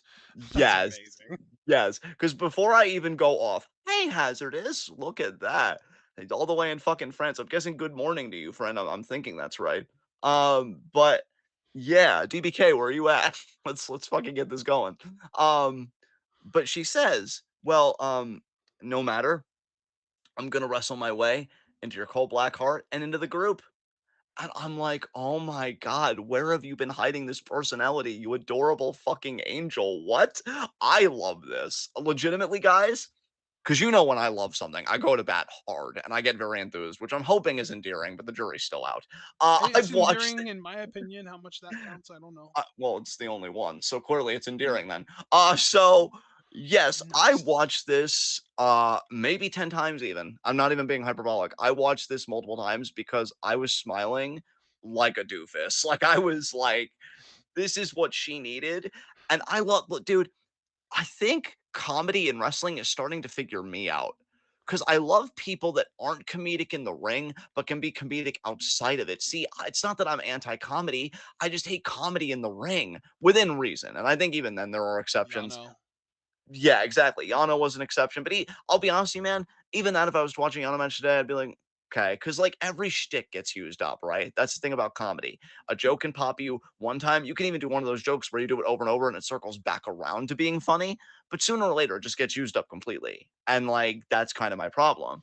With these guys, because they wrestle seriously, you can keep me going forever because how often are you going to do backstage segments? It's not like they're going to be on every show. And even then, how long is backstage segment? There's like a lot of variables that give you a lot more mileage. Yeah. Ren doing this, oh my God, I have been waiting to see personality from her because for so long, and please, somebody come in. I mean, Foster especially has been so good about checking me. Like, I don't know, John, I like your face, but you might be wrong about this. And I'm like, fuck, if handsomeness has called me out, I must be wrong. But for me, it has just seemed like I know my standards. I know my burden of proof. But it just seems to me like Ren has just been that like sweet little doe that's just happy to be here and like doesn't really know what she's doing. Yeah. This feels like it has forward momentum. This feels like she's pursuing something. She's so impressed. Her wrestling Miles was fucking adorable. And then Charlie chopping Miles, which I forgot to mention, and being like, cut it out. And then Miles being like, she started it. I love that she is like I know you compared like fucking Thea, that's right. Like that little sister energy. Ren also has that little sister energy, but the one that wants to be like her big brother so bad. Yeah. I can Like, see oh it. Yeah. God, oh God, it's so precious. Like, see, folks, see what's happening here if you look at the MRI closely, and you can see that little growth there. See what that is that's kindness taking over. Now, part of it's absolutely disgusting, but part of it is also completely beautiful. Now, I would say when it comes to being a babyface again, I'm in my, and I want to turn off my crisp just because I like saying funny sounding words with a tone. I'm in my pupa state, but see, soon I'll evolve when we give me enough time. And I think No Quarter Catch Crew is going to accelerate that time. I want it. I want training segments with Ren and the boys. I want them to corner her in her matches. Foster to his, and let me turn it off again here because I actually want to be a bit sensual, maybe discomforting in, to Oh. his infinite fucking credit. This fucking king said, you know what would be really, really fucking nice? I mean, he didn't say it like this. I'm just kind of going way off the rails now. But he said, if No Quarter Catch Crew regained the Heritage Cup, and then Ren defended it as part of the catch clause. I'm like, Foster, you need to stop because you can only be so handsome. And I thought about doing this last week. Look, I'm saying this so that he can get the necessary protections. I legit was so turned up after the main event last week. I was tempted to I don't know, sort of kind of abduct Foster in the NXT parking lot, shove him in the car with a tablet with a Crunchyroll subscription, and then just kind of drive off to Oh. some unknown location so we can live together making cinnamon buns. I didn't do it so you can't prosecute me, I don't think anyway. And so it's not going to happen. But I mean, he just keeps I mean, pushing his luck literally being just right all the admitted time. to intending. Okay. I also to wanting to do obscene things to your face and I'm still not in jail. So who's really on whose side? I think justice favors me right now. I don't know. But the point is, Foster can't keep pushing his luck like this. Okay, just being handsome and right and having great ideas because I love that idea. I think Ren in the group, and can I also mention, I love this trend of women being a part of these male factions, um and them just contributing. Like Rhea's practically the leader of her fucking faction. Yeah. I would still like a woman in the bloodline. It's just a shame that it would most likely be Naya. So maybe we can look the other way. Maybe a sausage fest isn't so bad. But then Ren being here, it's like, yes, I didn't think I'd love it this much, but I did. I really, really fucking did. And this was great. And then she was talking to them outside at the end of the show. She really wants to be in the group, and I want her to be in the group. And I think it would just be better for everybody to be in the group. And if you're against it, just think about this. It would make me happy. Now, if you're not sold after that, I don't That's know all what that to tell you. fucking matters. Yeah, exactly. There we go.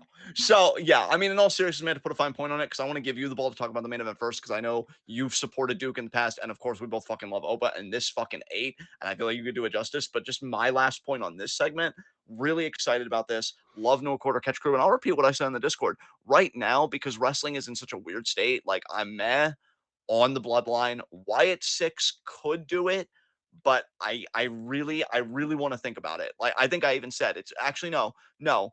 I said it was between No Quarter Catch Crew and the family. That was wrong. It is between those two. And I would say Wyatt Six. I am still really liking them. But Faction of the Year for me is more open than it's ever been. Because Stardom right now, I mean, Javaris and I have already talked. Javaris isn't even like sub to Stardom world anymore. I have definitely cooled down on Stardom. I feel very snubbed by Stardom. So I know it's coming from a place of hurt for me. Yeah. They fucking dismantled Queen's Quest. So, like, there you fucking go. And so, yeah, Faction of the Year Queen's is Quest more is open. now literally just Sayaka Mitani, and that's it. Yeah, that would be like a faction consisting solely of her face. I mean, except in that case, it would still win by default. But regardless, Because the, it's the my awards, face. yeah, your fashion. I don't know. I tried to make it work, but it was weird. Anyway, the faction of the Oh, year is more open than it's ever been, and so yeah. no quarter catch crew though. I don't know if you would even agree with that, bro. But yeah, like no quarter catch crew for me is taking it right now. We'll have I to see am at the end of the year. definitely not on the same page as far as that goes, but I But as fully far as like the see. award being open, I would agree you? that the award's very open. I don't see Yeah, one yeah. faction is running away with it right now for sure. Yeah. So I'm consider me this might be outside of Oba's title reign, one of the things that's really investing me in NXT right now. Mhm. Like go no quarter catch crew. But anyway, let's get to that main event. Duke, Oba, Bud, what did you think about this, man? Because you saw it from the very beginning. I think I got in just like a little after, like it was still in first gear. But what did you think about this bell to bell? Oh, it was fantastic. I love this. I love when big men just do stuff like this. It's so good. This is I want like did you remember? I don't know if you even knew about this. I think you did.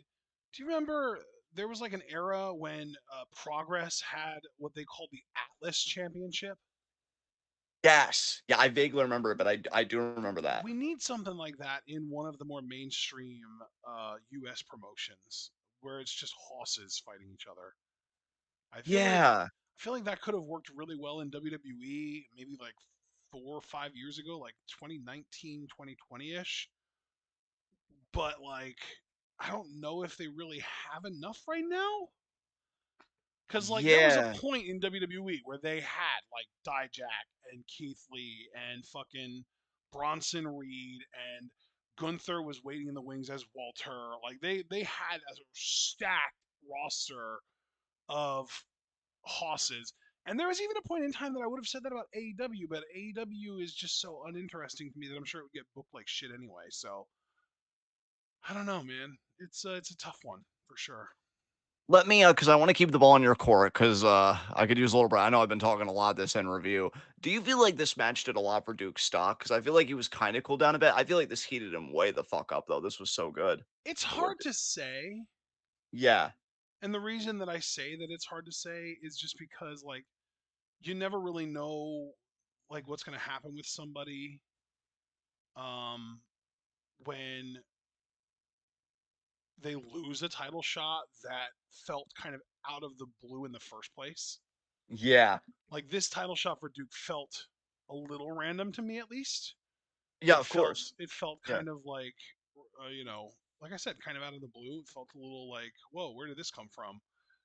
And he got the shot and then lost. So that's like, ooh, you almost have to wonder if he's just going to get immediately kind of relegated, because we've seen a lot of instances where somebody will, get a title shot and then lose and then just go back to whatever they were doing beforehand.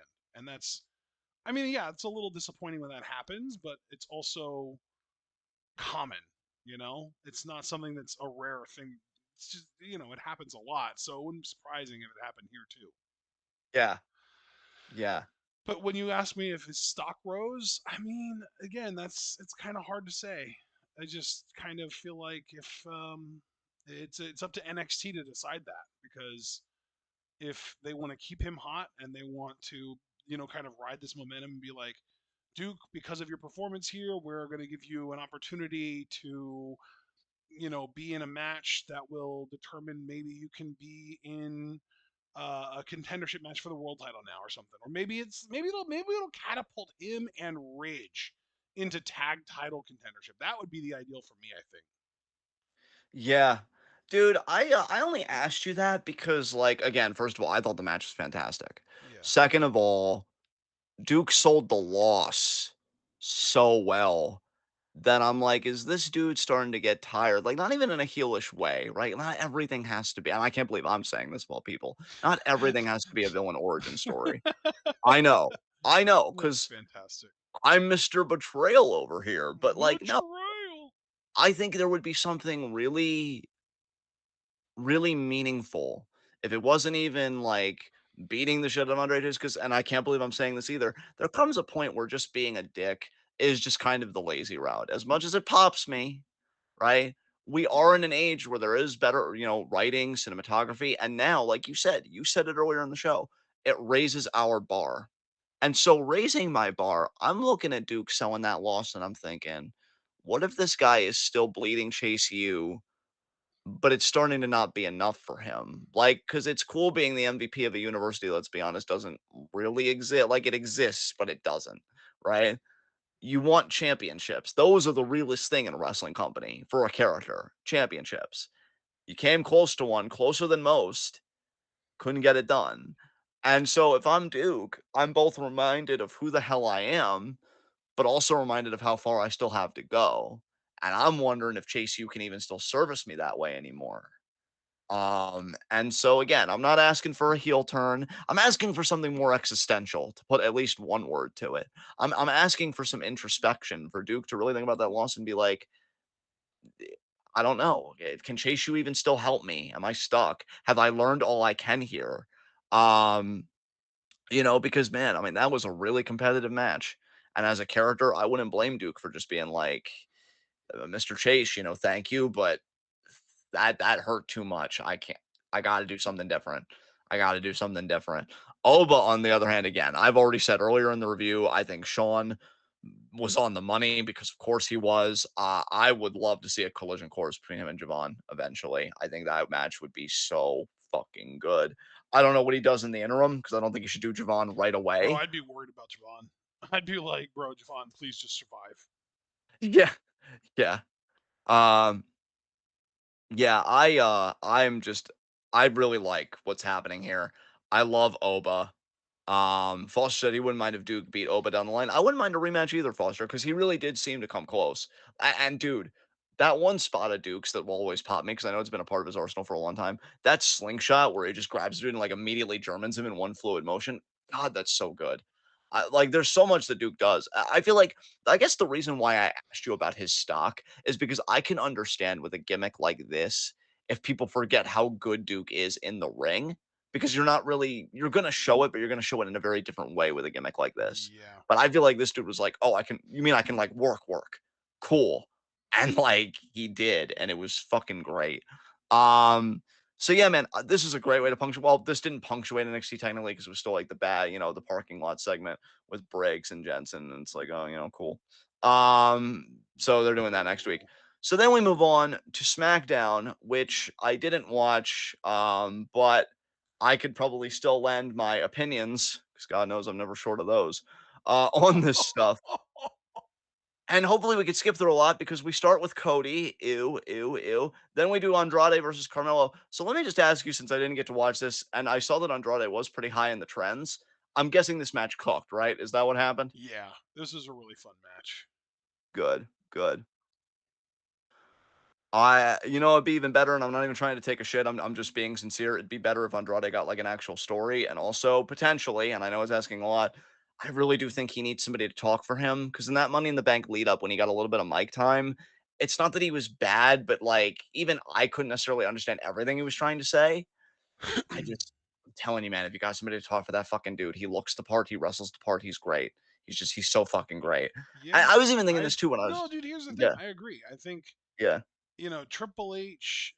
I really hope that Triple H isn't like Vince in the sense that like we know that Vince McMahon doesn't like managers. Vince McMahon is very anti-manager, and I never really understood that. And I just really hope that Triple H also doesn't really understand that, and I hope that Triple H is willing to use managers. And I hope that Andrade is a sort of beneficiary of that philosophy change. yeah. Dude, not only do I agree with you, it's so funny that you bring that up because I was even thinking during food prep before I raced on here to do this show with you tonight that I'm like, managers still need to make a comeback. I would love for people to go to the performance center and be like, oh no, no, no. Paul Heyman inspired me. I want to talk. I want to talk for other people. I'm willing to take bumps. I did get my body like finely tuned to take bumps. You need me to go through a table or whatever, like when my client gets their comeuppance, whatever, fine. But I want to manage. And like, fuck yeah, we just need to manage for this fucking dude. And he would Yeah. he would cook. He would cook 100%. So This is af- why I miss the Zelina. Honestly, fuck that. He should. Well, no, yeah, because see, here's the problem. Zelina used to be his manager, and she was fucking incredible at it. I loved when he had Zelina to talk for him. But now she's like over on the other show with the LWO, and so we're kind of SOL in terms of that kind of situation. I know, bro. I don't know. I love Andrade and I'm happy that him and Carmelo cooked, but I'm looking long term and I'm like, I don't know. Andrade still feels stuck to me. So I hope that that changes. After that, apparently we got a Bailey and Nia interview. That sounds awful. Was this Bailey bad? cooked her though. Nice. Yeah, there Nice. was a one point Bailey was like, "Oh yeah, you took me out of my SummerSlam match in 2017," and I was like, "Oh yeah, you really want to talk about that? That's 7 years ago." And Bailey was like, "Let me finish. You took me out of that match not because you're some unstoppable monster, but because you're big and you're clumsy and you're reckless." Yes. I love that line so much. I love Bailey. She's so good. Yes, yes, absolutely. Yeah. I love her. I wish she got a better women's championship reign, and I'm glad she called Nia out because somebody fucking needed to. Hmm. So good shit there as far as I'm concerned. And yeah, I guess we can move on. After that, Chelsea Green versus Bianca Belair. Yeah, I'm guessing yeah. Chelsea Green. I actually like that they did this match because let's remember in the triple threat, Chelsea picked the scraps of Bianca to qualify for the women's Money in the Bank. So Yup. nice little callback here. Bianca wins after seemingly a quick match, according to this recap. We can skip this because this is Logan Yeah, no, Paul. she basically squashed her. Honestly, it's Yeah, full disclosure. It was not great for Chelsea. yeah, no, that's sad because I love Bianca to death, and she should still be being pushed. I mean, she is a big dog, and a big dog's always gonna like eat in the division, and she's earned that right. But yeah, I do want Chelsea to get hers one of these days. We could skip the next segment because it was Logan Paul LA Knight. Although I will say this, shout out to the Legal Eagle YouTube channel that did a great video today on CoffeeZilla and their lawsuit against Logan Paul. It is not looking good for him. I will say though, I'm assuming based on that video alone that Logan's losing the U.S. title to LA Knight, but Yeah, Logan fucking cooked him in this promo. damn. He did, bro. He literally like he talked about how like LA Knight's like whole thing is that he's got like this bodybuilder catchphrase thing going on. He brought up the Rock thing again. Like yeah, he cooked him. And of course, Damn. LA Knight's response was, "You're using old material." Ha ha. It's like, bro, if everyone uses the same material, maybe look inward. Bro, I hate him so much. Like, I hate them both so much. And like, God, originally I was like, I hope Paul retains, just because I hate LA Knight so much. But then watching that Legal Eagle video and being reminded of how much of a fucking scumbag Logan is, I'm like, give it to the Wish.com Rock. Maybe he can feud with that stick up his ass. I don't fucking know. And it's there, Super Blue, and it's lodged deep. Ooh, So he got right up next to the mic for that one. That was I very wanted him to confident. know. I wanted him to know, and I now he mean, if he knows. didn't before, he definitely does now. Yeah, I'm Christian Cage. If you don't know, now you know. Um, so there we go. Fuck LA Knight. Fuck Logan Paul. You all fucking suck. I hate you. I want the United States title on somebody actually good. This is why KO should have just won at WrestleMania, but of course I can't be happy. So that happened. Fuck them both. What happened after this? Oh yeah, Meechin beat Tiffany Stratton. Thanks to Bailey with the assist. I think what was it? She destroyed Nia with the briefcase. The Money in the Bank briefcase. Yeah, and then Meechin got the roll up of death. So that's cool. I still think Tiffany's probably I'm cashing glad in that sometime. Michin got this win, and I'm surprised that Tiffany actually got beaten as Miss Yeah, Money in the Bank. Like that's shocked me. that would have been less surprising in the Vince era. It's definitely surprising in the Triple H era because I thought he was starting to take the Yeah, briefcase a bit more seriously. Not that I care. I mean, it's Tiffany, MAGA, so fuck her. fuck But her. yeah, exactly. Um, Unfortunately, my baby Kevin Owens had a team with Cody Rhodes, and I'm sorry to him. It has I know he was always going. be your baby. I know. He's perfect. But yeah, and I know he had some like personal stuff, but she kicked out at 2, and we love you, Kevin, and we're happy that everything's Yeah, that was okay. so cool to see. Yeah. He's wonderful, man. He really is. You know who isn't wonderful? Our fucking WWE champion, who I'm already fucking tired of. And I say already as if I tolerated him. No, no, from the first Raw segment where they're like, Cody, we made something for you. And it was a video package that might as well have screamed, me, me, me. I want to die. This reign sucks. Solo's bloodline lays Cody out. And like, you're not Roman, dude. I don't know. God, he really what he might be the greatest heel of all time because he talked all this shit and then he left the building. And when we really like accommodated ourselves to it and the silence kind of took over, we just kind of molded over and we were like, he was right. He was right. Roman was right. I'm sorry. Like, he wasn't right for abusing Jey Uso. Jimmy Uso, absolutely. Jey Uso, no. Jay is good. But no, like outside of that abuse, which was wrong because he's not Jimmy Uso, totally right. Totally right. And I don't know. I don't hate Solo's bloodline, but I'm like, you know what? I don't even think it's Solo because legitimately, I think if Solo was champion, I'd be more invested in him as a heel than I am in Cody as a babyface. That's just my opinion, but that's honestly what I believe in this moment in time. That's how anti Cody Rhodes I am in this moment. Like he's just not doing anything for me. I don't care. I'm still laughing about that segment where they tried to make me feel bad because Randy Orton ate a triple powerbomb. This dude has punted fucking fathers in the skull. Oh no, I took a checks notes. Bump. Yeah, Table bump. yeah. Fuck you. What are we even doing? And then go, no, you don't want him. You want me. No, stop trying to throw yourself on every pyre you come across. You fucking sycophantic freak. Like I don't even fucking know. Get on a couch. Get help. God. Oh God. It just doesn't I just fuck. So that was SmackDown. Thank God I that's just want over. you to know that and I'm assuming along with everyone else in the audience right now, can hear your blood pressure raising. Dude, I know. I know. It's the Cody effect. It's Cody Cutter. Fuck you. God. I might turn heel again right now after I just said that there was like a little babyface nodule happening inside. I was in my pupa state and he's reverted me back to man. Disgusting. Fuck you, Codius. Anyway, Truly, truly disgusting. I agree. unlike your face, which thank God I get to bask in it because honestly, if I didn't, I'm not going to finish that thought. But regardless, I that wanted you was to. Damn. no, it was really, really, really fucking dark. So Damn. yeah, Really, yeah, three times. Really. yeah. Um, so I'm just gonna say that I did watch a little bit of AEW this week. I watched the last I'm so fucking 20 sorry. minutes. Me too. I watched the last fucking 20 minutes of MJF versus Will Ospreay. Was it exactly as indulgent as I assume it is? Oh, you bet your ass. Nice.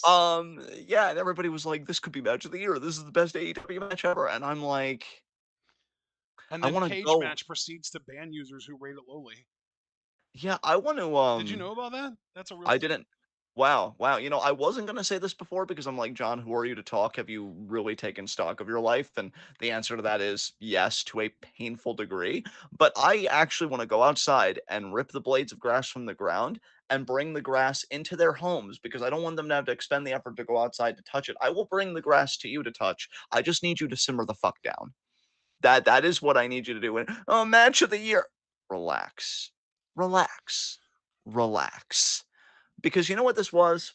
This was, like you said, overly indulgent. This was pretty solid fucking wrestling. I'll even admit that there were some sequences that I'm like, you know what, guys? Nice job. But why should I care? Let's break this down, okay? MJF comes back, seemingly comes back as a babyface, interrupts Adam Cole, blah, blah, blah. Fast forward, Danny Garcia, who does a weird dance thing that has gotten over, and that's why wrestling fans are dead to me, is getting an international championship match. Cool. MJF is like, I'm going to be in your corner. I don't know why he accepts that, but cool. Have the match. Fine, whatever. Will retains. And then MJF, who would have thunk it, turns heel on Garcia, beats the shit out of him. Tony Schiavone having a field day, being righteous. I mean, we'll get to his Mariah May comment, maybe, possibly. I don't know. Actually, quick question to check in and talk about something I give a shit about. Did you actually watch Mariah's promo? Because I unfortunately did not, but Yes, I've been I meaning did. to. So I cannot wait to give you the ball in just a few minutes. I just need to finish up with this crap. So, yeah, MJF turns heel. He's abusive. What a shock. Then on Collision, he's like, "Oh well, you think I'm the villain, but actually you're the villains, and here's the video evidence." And it was him saying, "Oh, I was afraid that if I opened up, you guys would be mean to me, and I just can't take it." And then he claims apparently that they were because, Joe took MJF out and he lost his triple B, and people chanted, "Thank you, Joe."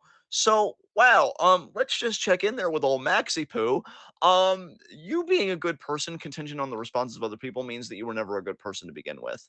Because I should be a good person in spite of how anybody might react to that. If I was running with a gang of people and they were like, wow, man, you've changed because I started adopting kittens and helping people. I'm like, yeah, I have, and it's pretty great. I'm not feeling self conscious about, like, wait, you betrayed me? No, you're always going to be here. You should be a good person because it's, I don't know, the good thing to do.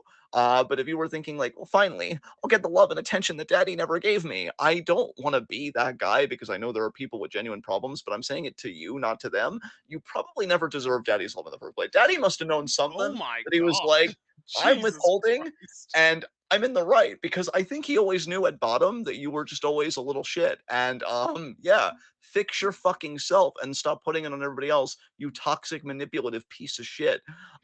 So he complains and he whines, and then he does the big out where I played Osprey's music, but he's not here, you stupid bird. And then Osprey has a promo, which I actually listened to some of that. Why? I I don't am know, so because I sorry. literally Why would you do that to yourself? I hate myself at bottom. I don't know. I also need therapy, but I'm not going to the same I therapist mean, as I knew you MJF were at because bottom. You didn't have to say it like that. I know. I mean, but I'm just saying, look, I'm not going to go to the same therapist as MJF because tell me you're so desperate to get somebody in network without actually telling me you're so desperate to get anybody in network. Um, And Osprey, oh god, the same face that I actually, and you can go because I stood by it, I didn't delete it. I posted his face in the Discord and I said, "Look at that face and tell me there's a god." You can't. And then I reveled in it for reasons that I don't understand. Said, "Fuck." He said, "Bruv," really, really, really fucking hate that word. I have ADHD. It doesn't give me the right to be, I don't know if you said asshole or jerk or whatever. That's the extent of it. That's the extent of the animosity. So tell me, with two guys that have very paper thin beef, because I say this all with a reason. There was a payoff. Nice. Well, at least Javaris was cheerleading me the entire time. I love you, Javaris. I really do. I love you, bud. But I say that because these two go damn near 2 seconds shy of 60 minutes. Why? Why? I Because they're could both so good at wrestling. I know that's why, and you're right. But AEW, like, You're just really content with this, aren't you? You're really like you and I watched that WCW documentary. I mean, spoilers, rotten butter. I know it's not Q&A yet, but that is something we did this quarter. And, Conan talked about how when WCW was getting bad, they would watch the Attitude Era, and then guys would come up and they'd be like, "Oh, why you watch that? It's better than ours." I I just have to believe now. I don't know because there are a lot of egos in AEW, but I have to believe that there's even one person that is going back and watching Raw and SmackDown somewhere while their fucking show is going on. And if somebody pulled that shit, they would say the same thing because it's better than ours. Because you can't tell me that you're looking at WWE with all their faults, and especially Raw, with this long term storytelling and everything else. And you're thinking, yeah, we'll give these guys almost a 60-minute Broadway with like what, 2 weeks of build? Where's the animosity? Like, you can't just tell me that Osprey is being a white knight babyface and, oh, I'm doing this because it's the right thing to do. No, fuck you. First of all, you're an asshole. Second of all, fuck you. I don't even believe it in your character because he hasn't struggled enough to get his hands on Max. Max hasn't been that devious. Like, I get that he took Garcia out, but I'd like a bit more of a rampage before Osprey was like, well, I have to stop you. But no, it's because you couldn't. As this promotion's Superman. Yes. And like, I just wanted more of that, but then you just go and because all you care about is the fucking wrestling, and you look at human beings and that wrestling ring as like one live action figure play set that you always wanted as a kid, and you're a billionaire, so of course human lives are toys to you because human lives are toys to all fucking billionaires. And you're like, True. go out there and do all the wrestling with all the flippies and all the kickies and everything, and I'm gonna make Tostitos in the oven, and I'm gonna or the taquitos in the oven. Tostitos are crackers. You don't need to put them in the oven, but fuck it. Like I'm just Tostadas gonna could have worked. toast. Yeah, there you go. And then I'm just gonna do it. And I'm just left thinking like it was a solid enough match, a little masturbatory because it was I'm a AEW. sicko, everyone. I'm a sicko. Ha Yeah, ha. but like there's no pathos, there's no emotion, there's no anything here. Literally, Rhea and Liv aren't gonna go nearly that long, and they're gonna have 5 times the emotion. And you tell me which one matters more. I mean, come the fuck on, guy. Be fucking serious. I'll even admit that I chuckled a little bit because they do a callback to fucking Danielson and MJF their Iron Man match where MJF needs the fucking oxygen tank at the end, and then he's like That taking was hits of the so oxygen. fucking dumb. I just that MJF is the new Cody in the sense that he's the most self-indulgent motherfucker in all of wrestling. You are not wrong, and I acknowledge that you're right. I am just saying because I am a simple shit sometimes that did pop me a little, and I will give it that. But on the whole, I'm looking at this and I'm like, what did we accomplish here? So we got the title in MJF. Cool. What do you mean? What did we accomplish? This was the best wrestling match in the history of wrestling matches. Yeah, it's amazing how even to this day, Angle Benoit still holds up for me. Because that also had a fucking story going back to fucking September of that year.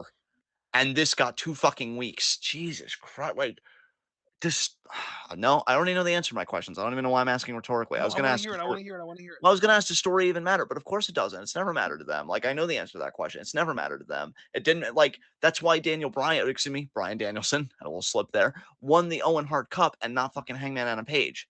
Because if story mattered, Page would have fucking won. But no, just have him fucking pour his fucking heart out while he's bleeding. But we're just gonna give it to the really, really good wrestler. And I know Danielson's a great character too, but like fuck. And then they do it again here. It's just you don't even give it time to breathe. You don't even give it time. You don't even give me time to have me want Osprey to get his hands on MJF. You just give it to me. And like, I just get your head out of your ass. Get your head out of your fucking. And you know what the problem is, dude? Because he's so fucking rich and because this is his plaything, you and I can be as right and we can have as many people agree with us as we want. I know they're out there. But this company will go as long as Tony wants it to go. As long as anybody with money in their pockets and with power to do anything wants it to go. And so this is wrestling now. This is because this is part of the mainstream. This is a genuine definition of what fucking wrestling amounts to. And I guess that's fair because gatekeeping's kind of gross, but it's just not the kind of wrestling that I know you and I like. I like emotion. I like characters. I like story. There was no story here. These were two guys jerking themselves off about how great they are in ring. And it's like, oh, we could go 60 and be the best part of the show. And okay, cool. You want a cookie? Fuck. You know what the worst So part is, in my opinion? what's that? They actually sustained viewers for the hour. And so that vindicates them. And That's why this is going to keep happening. But I did want to let you run game. How was Mariah's promo? I mean, if you ask 85% of the internet, it exposed her and she sucks and she needs to get better at promos. But before I went on the internet, I thought it was great. I thought she was fantastic.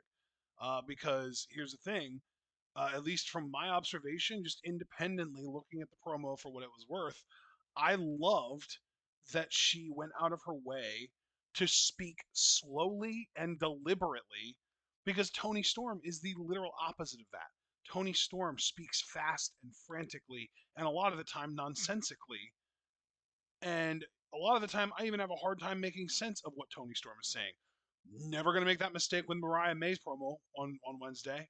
You're never going to have a hard time understanding what she was saying because she was so slow and deliberate and intentional with her words. But there was a what chant.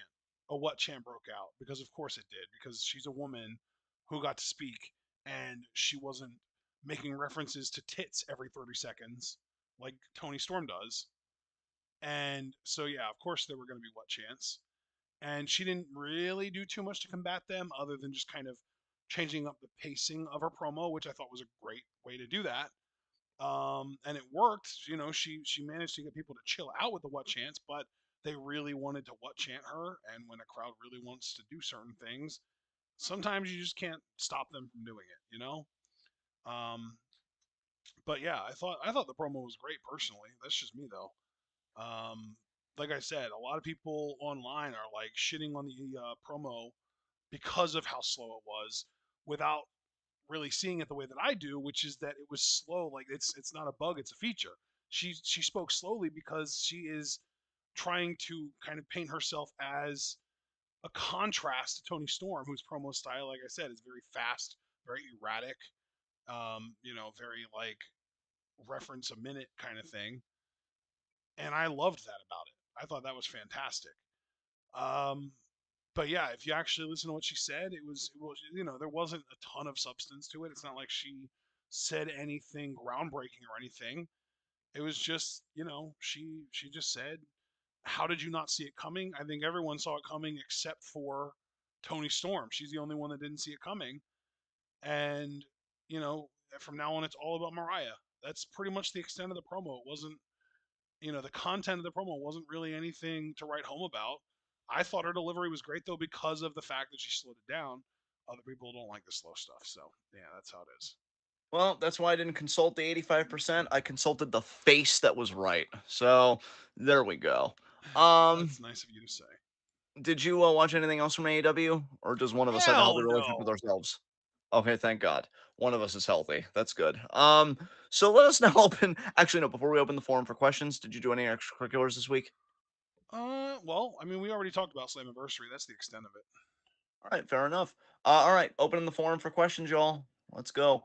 Oh my God, it's almost 1:30. Jesus. Although I've had a lot of fun this week, so I can't even complain. A lot of laughs. Yay. Make them laughs. Who are some names you'd like to win the G1? I mean, Zack Sabre Jr. is at the top of my list. I've been wanting him to win a G1 for like the past, I don't know, 2 years now. Who else is even in this company that, Yoda Suji. I guess those are the top two. I'll give two. Anything else I feel like would be disingenuous. Um, Suji is the correct choice in my opinion. yes. I will say that that's just my opinion. And the only reason that I say that Suji is the correct choice is because like this is the worst G1 I think I've ever seen as far as like the quality of the field goes, which is just there isn't a quality. Like this is just a horrible field in my mind. Um, so if you're gonna have this bad of a G1 field, at the very least, you could be like, well, in the weakest G1 field in a while, the rookie was able to win. You know, even though Yeah. Tsuji's not really a rookie, but like he's kind of rookie-ish. That kind of thing. Yeah. All right. So let's see here. Caster Sales. Which match do you think will come first at SummerSlam? Rhea versus Liv or Gunther versus Priest? I think Gunther versus Priest will come first. I have a feeling Rhea versus Liv will be higher up on the card, but that's just me. What do you think? I think there's a really honestly solid chance that Gunther Priest opens the show. I could agree with that. because they like Yeah, to, if it's not a themed pay per view, which SummerSlam obviously isn't, they like to bookend shows with world title matches like that. that's fair. That's fair, yeah.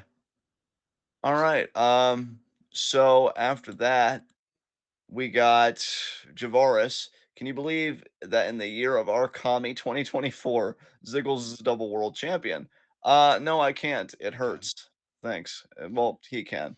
See, he I'm pays not atten nearly as hurt by it. Like, to me, Nemeth is a guy who, like, in WWE, upper mid Carter, anywhere else, I can fully buy him as a main eventer, fully, 100%. Nemeth. Not even once. Um, Wait, isn't the original thing there meth? yes. Nice. You know what I did there, and you appreciated it because 'cause you're Fully, beautiful. yes. Yeah. Amari 316 version 2. How do y'all feel about Whoa. All In so far? That's the neat thing. I don't. It's I'm starting to think that I only come on this show to make you pop. It's I great. mean, isn't that the only reason we do this anymore at all? I feel like it because otherwise I don't understand why we started at like 10:40 or so and it's almost 1:30 because otherwise then workshopping material making each other pop. Um, Javaris said, "Also, am I being hyperbolic? Just thinking the Tam is likely going to win the 5 star. That's not That's hyperbole. my That's pick too, pessimism. Javaris. I'm also agreeing with you. Yeah, that's pessimism and realism. That's not hyperbole. Hyperbole would be like Takumi Iroha is going to win the 5 star, and if she doesn't, Stardom's the worst Joshi promotion ever. That's hyperbole. Although if Yeah. Takumi Good Iroha did win the example, 5 but star, proud of you. it'd be pretty based. But Wait, yeah, what would be thank you pretty for that. based? If Takumi Iroha did win the 5 star, but Dude, that's right? It would be so based. yeah, fuck you, Tamantha. Um, so Yeah, I agree. Fuck you, Tamantha. Ha! I Super Bowl said it asking, did the too. yeah, I'm so happy you were a part of it. Your face, anything is more beautiful when your face joins it. It's just like a law. I'm so happy that you said that. Thank you. Super Blue, did the Rascals win in the Slammiversary? I feel like you could have just Googled this, They Super Blue, to did. be fair. But yeah, you could have Googled it for sure. That's less about our opinion and more like, hey, can you verify this fact for me? And You I know don't what? know. I feel like people do that a lot. Yeah, I don't know. Sometimes I just want to be like, no, but Give false information on purpose so that when they go to verify it, they're like, hey, wait a minute. why not? Everyone else is It's doing like, it. What do you call politics? maybe you should have done that first there, bucko. I'd shove it in their face. Anyway, what are some singles and tag team dream feuds for MCMG? I mean, well, obviously foster them interacting with No Quarter Catch Crew because I I'm mean gonna that go just ahead and say yeah. something that I said recently on the Discord that I'm guessing John you didn't see based on what you just said. Okay. I don't think that MCMG are even going to be on NXT. I think they're skipping NXT. I think they're going to go straight to SmackDown, and I think they're going to be the team that takes titles off DIY. Oh my good golly gosh. And do you stand by this? Actually, clearly you stand by this opinion. You just restated it. Holy crap. All right. I'm Well, so glad that you calculated that math in your head. it's so quickly too. I'm like, now, John, think about what comes out of the mouth. Okay. And I did. And we're all okay. We're all going to make it. I can't believe it. We're all going to make it. God, this recording was the best. This was the one. I'm fucking tilting in real time. Um, Why? so I don't know. You're perfect. Relax. Did you say no? I said, "Oh God," in a very high-pitched, Oh, mangled voice, because a well, lot's happening. that's not surprising at all. I I've been read and left on red. Not by you, though, you're great. I never leave you on read. I know. You even apologized when you were like, because I came to you with that good news last night, like, so long ago, but you did get back to me. You did, and you apologized. You were like, "Oh, sorry, I didn't message earlier," and I'm like, "Oh my God, this king." Alright, caster sales. Oh god, it's a Cody question. Do you think Cody and Solo will main event so that Roman shows up at the end? I have Yes. wondered that. Yeah, I have wondered Listen, that. okay, I didn't hear the last part before I answered. Do you think Cody and Solo will main event? Yes. So that Roman will show up afterwards? I don't know. Yeah, I love it. I love it. I pretty much co-sign. Javaris, how are people calling MJF Ocean Spray match of the year when Utami versus EO existed? I mean, Javaris, look, in all sincerity, Bro, everybody's got Utami different Io tastes. wasn't even my match of that show. True. I mean, I really enjoyed it, but I still low key really enjoyed Miku Ano just kind of winning the United National title. Her versus Mirai was pretty great. That wasn't Um, my best match on that show either. Shozuki Matsui was. I was gonna say that match cooked. I was gonna Yeah. bring that match up too. Yeah, yeah, for sure. But yeah, I mean, Javaris, it really just come down to different people with different tastes. Yeah. It's funny, like Can't wait I'm for that Javaris to talk asshole. about how people have bad taste now. Yeah, like no, I'm just that asshole that thinks like I know better for AEW fans than they do, and on some things I'll die in that grave. The hole looks comfy, but I just kind of want to drag them to wrestling with story in it and be like, aren't we all having fun? And then they'll be like, but where are the flips? Where's the no selling the flip pile You driver? can have flips and that stuff too, but like it means more if there's story behind it. And I then we feel give like you up. probably just did a thing and I didn't hear it. Oh, I impersonated an AEW fan in my mind, and I said no. So you know, Good uh, impersonation. They probably say that a lot. yeah. Super Blue was Actually, no, you back know to what? I know a couple of AEW fans in another server, and that's exactly what they are like. Yeah. oh my god. Back to back Super Blue questions. This is neat. All right, who do you think will win the number one contender title gauntlet on SmackDown Live next week? I just assumed Tama Tonga and Tonga Loa. Oh, Um, interesting. I was actually hoping Street Profits could um, you know what? Okay, win. yeah. I was I feel like, like you really wanted to be sassy there and then I, vetoed it in your own mind. No, I did, and then I'm like, no, he's been so good all night, and it's been so loving, and I don't want him to internalize it as like him, but because it wouldn't have been against you. Literally, what I was feeling like saying is, we've all wanted things for the Street Profits. How's that working out? But I feel like I would have had tone that you would have been like, why am I being attacked? Then I would have had to explain, no, you're not being attacked. It's the whole thing being attacked. But then it would have been a thing. And honestly, we're so close to the end. I don't have enough to Thank give. you. You're the one. You're wonderful. Uh, So, Super Blue follows up with, "Do you think Santos wins next week because Logan and beat LA Knight's first challenger?" A lot of assumptions baked in there. Um, Huh? so he's pretty much saying, just because apparently Santos and LA Knight are gonna have a match next week. Do we LA's think? winning. Uh, okay. Well, yeah, because what he was essentially saying was, do you think Logan's gonna interfere, cost Knight, and then Knight wins the title at SummerSlam, and then he could be Santos's first challenger? Ah, I guess. I don't know. Or LA's first challenger, whatever the fuck. It doesn't matter. Everybody sucks except Santos and Rulu. To be honest, I wish Santos would move up the card because even though I know he'd lose, I'd rather he brush shoulders with Cody at this point, just so that he looks more like a main Oh, eventer. Because wrestling is perception, and they're perceiving him like just a mid card nothing, which really, really, really, really fucking sucks. Um, he's just a sweet little mid card baby boy. yeah, yeah, wow, that was both endearing and kind of killed my soul a little. Wow. Oh, that's So awesome. Me too. Something else we have in common. I love this for us. this friendship was built to last. Javaris, what do you think about Sari being the Kagetsu of Marigold, basically being that type of world champion that wants the roster to break their limits to surpass her and take the mantle That of was Ace from her? Io, not Kagetsu. What are you talking about? Wow, wow. But readjusting the question, I'm not opposed to that idea. Mainly because Saudi still has a very big chip on her shoulder, and it's everybody's problem. I do love Um, Suddy, for sure. I just yes. don't understand why we keep getting this question about how it's like Kagetsu-esque when it's just not at all. I want to be clear though that as much as I love Saudi, I love all of your faces more. And I said all of your because I could have gone Ashton again, but that's a lot of love for one face to handle. He's still a part of it though, because I said all of Listen, your, and this he's a part of face, all. just like your face is capable of giving infinite love, my face is capable of absorbing infinite love.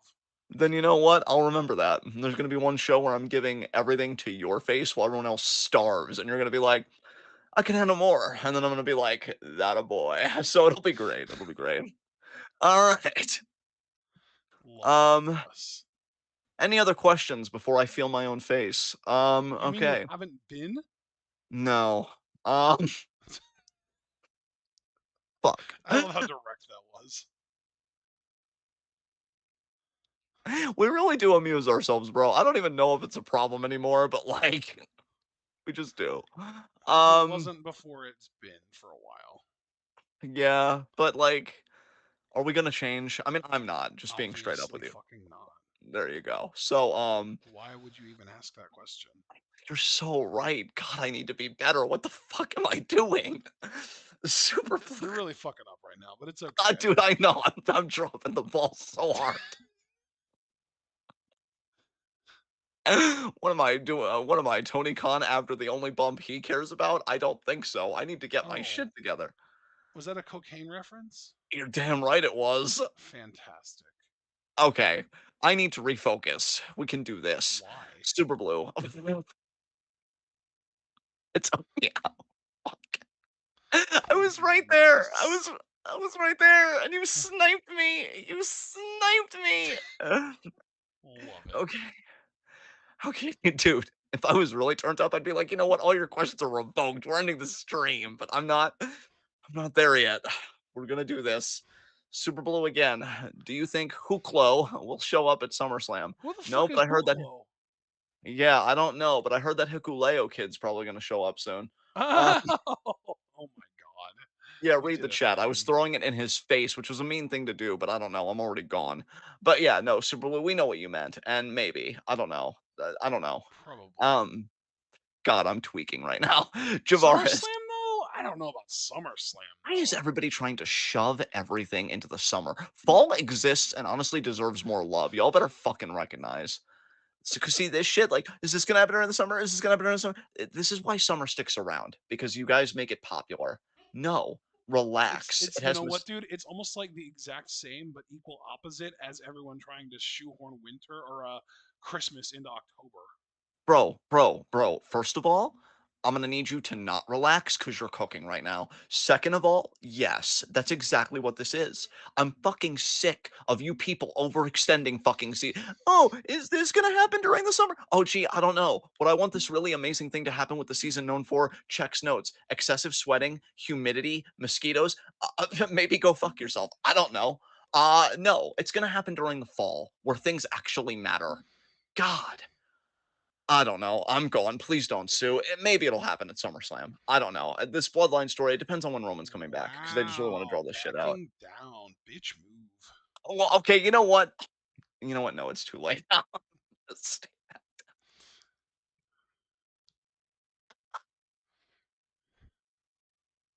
I know you couldn't hear it, but I squeed and I literally sucked and swallowed it back in one motion.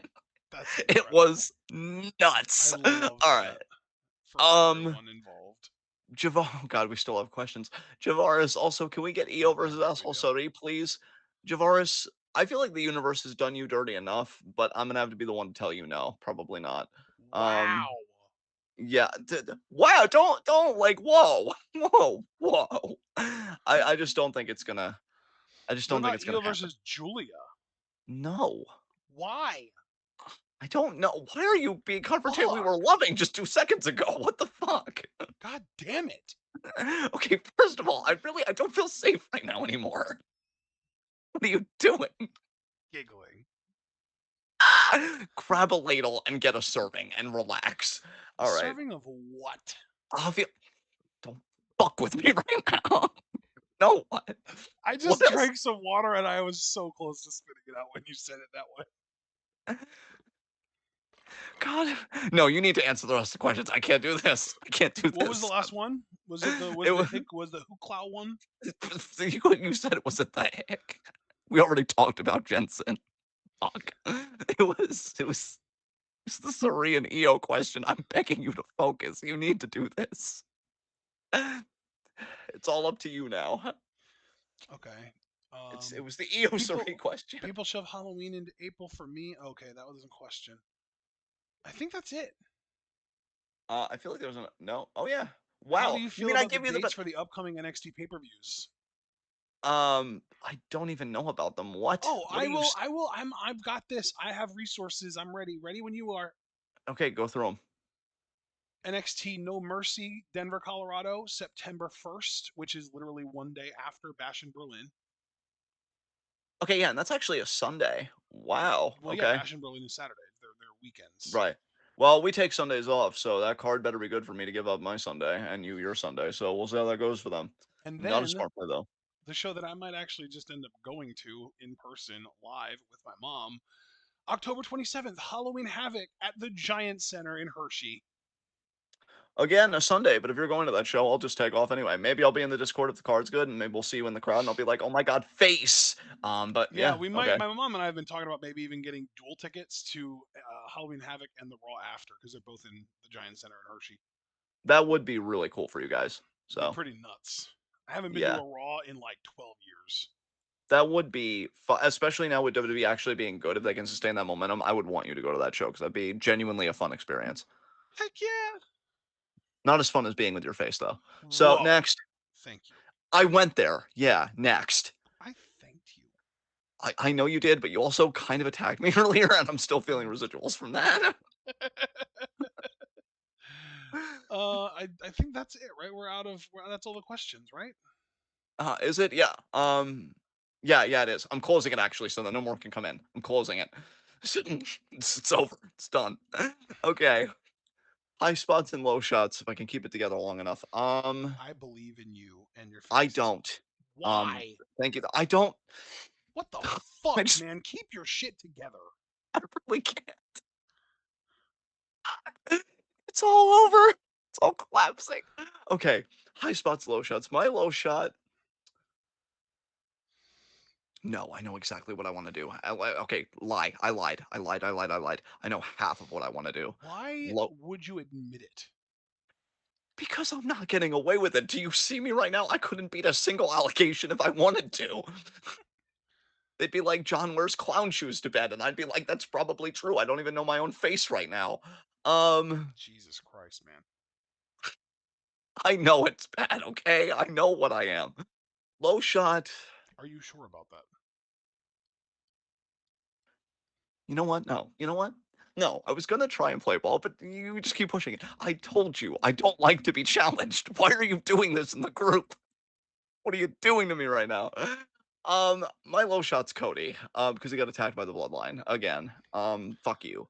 I don't know. Stop being a shitty champion. Get rid of the neck tattoo. It would improve you so much. Yeah, he Would just it got attacked. though? I mean, what are we thinking? Like 30% maybe? That sounds about right. Yeah, yeah, yeah. Yeah. Okay, yeah, fine. Who's your low shot?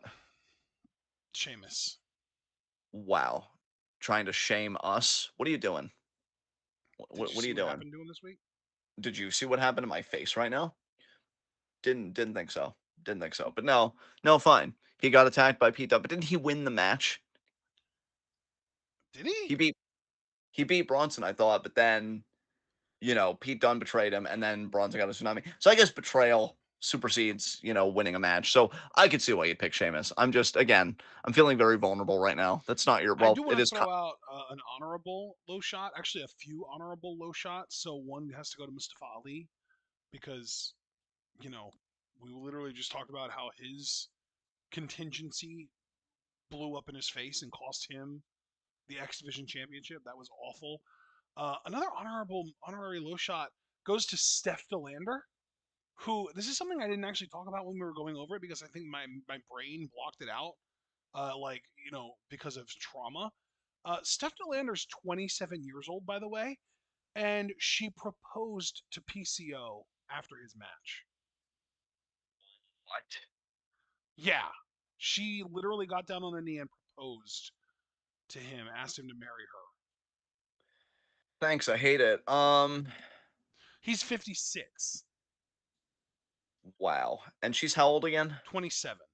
Jesus fucking Christ. I'm not fit for this world. Take me out. Um, can I give my high spot now? Yes. Okay, thank you. Honorary high spot, literally everyone here for keeping me sane.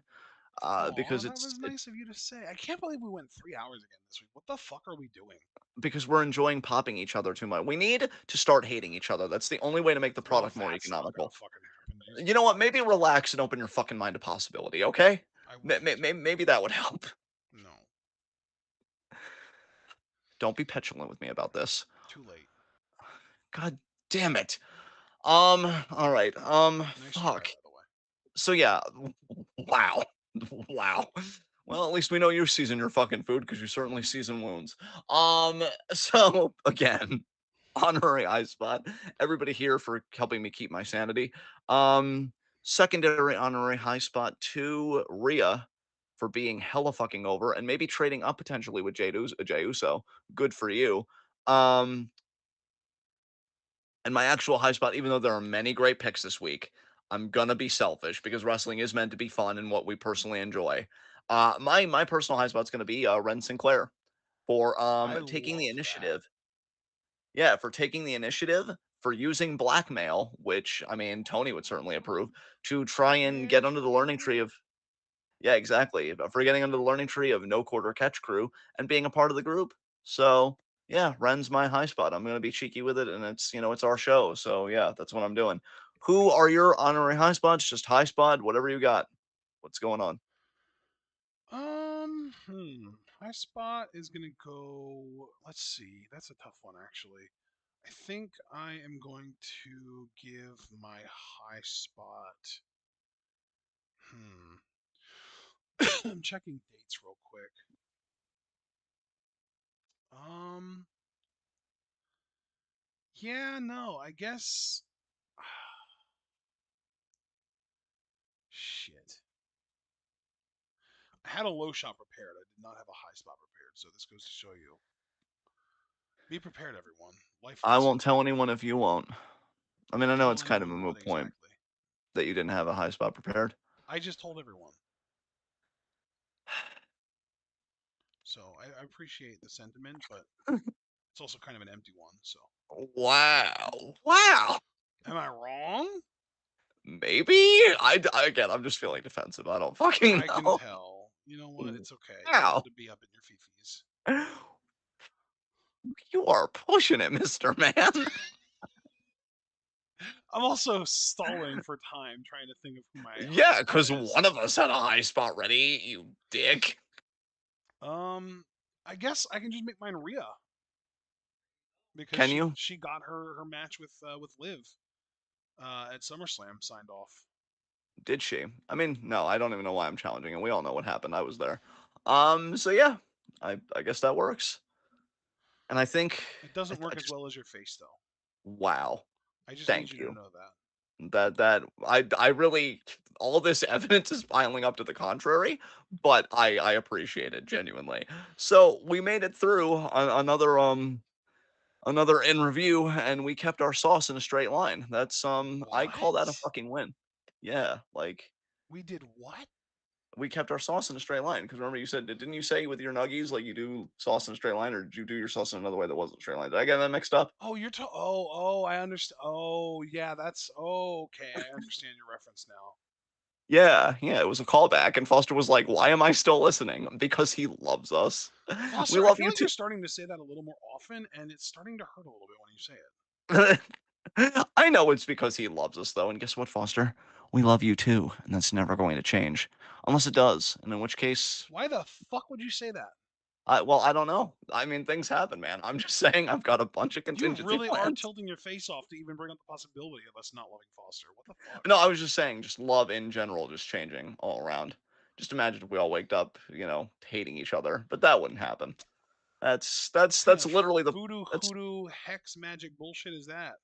yeah, that's literally the climax of Neverending Story 3. We're not going to replicate that bullshit. What? I mean, oh god, do I really? Okay, you know what? Fine. So Neverending Story 3, Jack Black's character, who apparently everybody's Jack turning on. Black was in a never ending story? Yeah, I'm begging you to simmer your face down. We're in a Wendy's. Um, I wish I was in a Wendy's. Holy shit. Their nuggets are so good. so Jack Black and his group in Neverending Story 3, they get the Orin. That's what it's called, the Orin. They get the Orin from one point from Bastion, and then his sister, who I don't know her name in the movie, and they I wish that know that everybody. you went through a lot as a child, but I feel like at least like 60% of your childhood trauma came from watching all of the never ending stories. Well, see, correction there. I never watched the Neverending Story movies. This came from watching the Nostalgia Critic before Change the Channel happened, and when I was still a fan of his. Okay. So because he covered the movie, I literally his catchphrase. He watched it, so I didn't have to, or he remembered it, That so I didn't have is to. such a relief to me. I'm so Yeah, happy for you. So at one point, the Nasties, because that's the name of Jack Black and his faction, they used the Orin to wish everybody to be nasty to each other. So yeah, that was a very, very like vague reference, but it was right, and that's really all that matters. So I don't know why we're still fucking here. And yes, I'm just gonna end this now. I'm pulling the plug. So this has been in review. Did I ever Okay, get I a should high spot? Yeah, I guess I did, didn't I? you did. You literally struggled for it, and then you gave Rhea, and we all agreed with it. It happened. And Awesome.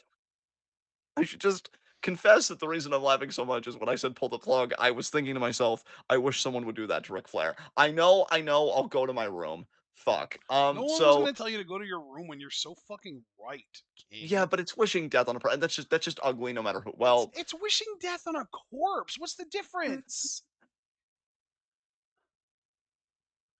I love when you get authoritative tone for the lowest of hills. You're like, no, no, this is worth dying for.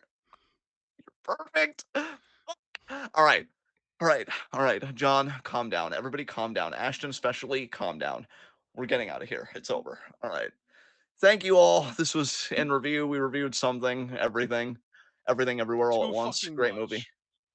Say that again, sir. I said, and I quote, too fucking much, because that's what we reviewed. Too fucking much. Wait, you literally quoted your own face from 2 seconds ago? Are you You're a goddamn madman? right I did. Are you are you sorry about it? Why Like, the fuck would I be?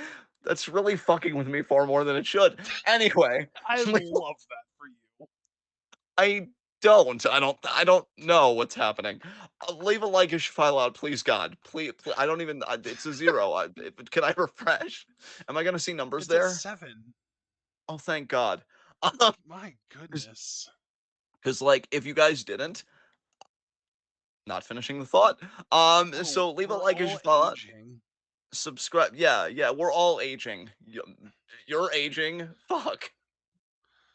I did say we're all. Well, I'm tripling down, I guess. Fuck. God damn it. All right. Fuck. We're gonna And we've give just everyone crossed the 3 hour mark. Jesus Christ. listen, we're gonna give everyone COVID and beat Medicare, okay? It's gonna be okay. And we're gonna tape our right ears because that's in fashion for some reason. Um, Yeah, it's a shame. They're willing to tape their ears but not wear fucking masks on their faces for health. yeah, yeah. Enjoy the multi-organ system failure ass face. Guess you should have worn that Huggies chin diaper. Fuck. Okay, I'm sputtering. Leave a like as you file out. Subscribe, click the bell icon for notifications so you don't miss any of that to all goodness. There are still 6 people watching this, which were 6 people that consciously decided I will spend 3 hours of my life with these two. And you know what? I want to hug you for that, legitimately. Um, Check out everything we're involved in the description box. Follow us on Twitter and Twitch. We are the best wrestling podcast in all the IWC. Clearly, who else is doing shit like literally? Who else is doing shit like this and instead is just being misogynistic and they're covering it up as some kind of profound analysis, like there's some deep thinker that a wrestling company is missing out on by not hiring. Get the fuck over yourself. You were never talented. You're just broken. Learn the fucking difference. And wow, that was a really harsh note to end on. I don't apologize to the people that it was meant for. And so yeah, you guys can see us again. When can they see us? Tuesday. Tuesday at 5? Well, I mean, if we end up with 2 shows to do on Tuesday, then 4 would be a better one too. Would it? Would it? Mister, I'm doing all the math for the group. Fine. 4 if there are 2 shows. If there's Do 1, you would have a 5 work? problem with me, sir? Not anymore. I don't. I got what I wanted. I I know I shouldn't wish these things on you. I should only wish for your happiness, and it shows that I have a little bit of mellow in me because I need to see you confront someone in a parking lot. I don't care what parking lot it is. I don't even care what the issue is. I just need to see you be like, "Do we have a problem, sir?" And you know what? I don't even want it to come to blows because I want the sir to have such fucking force that it shatters their entire worldview, and they're like, "Oh my god." I was an asshole to you, and I might have been an asshole for the past 15 years. I am so sorry. Yeah, yeah, you better be. Go back to your car, and they do, and then that's the end. And then you could tell us all about it, and then a bald eagle will fly through my window. It's yes, yes. And Just to be answer your careful, man. question, Bald eagles are dangerous. You don't want to fuck with them. No, I think I do. I think I'm fucking man and I'll fuck with whatever species I want. Why do you think climate change is happening? It's because of attitudes exactly like this, and we're gonna keep doing it, so I'm getting on board. Uh, so to answer your question at the beginning, I don't have a problem with you. I have a problem with math, and you were doing a lot of it, and it offends me. Um, Mm. so to clarify again, for You don't anybody know that was shit like, about I. "Wow." Uh, oh no. So to answer the question again for people that are desperately trying to listen and they're like, "What Why the are we fuck is still happening?" here? I don't know. I'm trying to give vital I information just for want to everybody. play Brawlhalla and Rocket League. And I know, and I'm so hungry too on top of that, but I know we both want to do games, so it sucks for everybody. Um, but yeah, again, if it's 2 shows, 4, if it's 1 show, 5, then Thursday Stardom Honestly, even recap. if it is two shows, we might be able to get away with five, honestly. We're doing 4. I said it twice now. We're doing 4. You did the math. Relax. Okay. Um, Thursday Stardom recap at 7. And then Saturday, if you're here for this, which I don't know, maybe this is becoming new people's favorite series because they're like, I wonder how weird John and Ashton are gonna get tonight. It begins at 10:30 and apparently ends at 2 a.m. So until then, be good to yourselves and each other. Get some sleep. Tune in and peace out.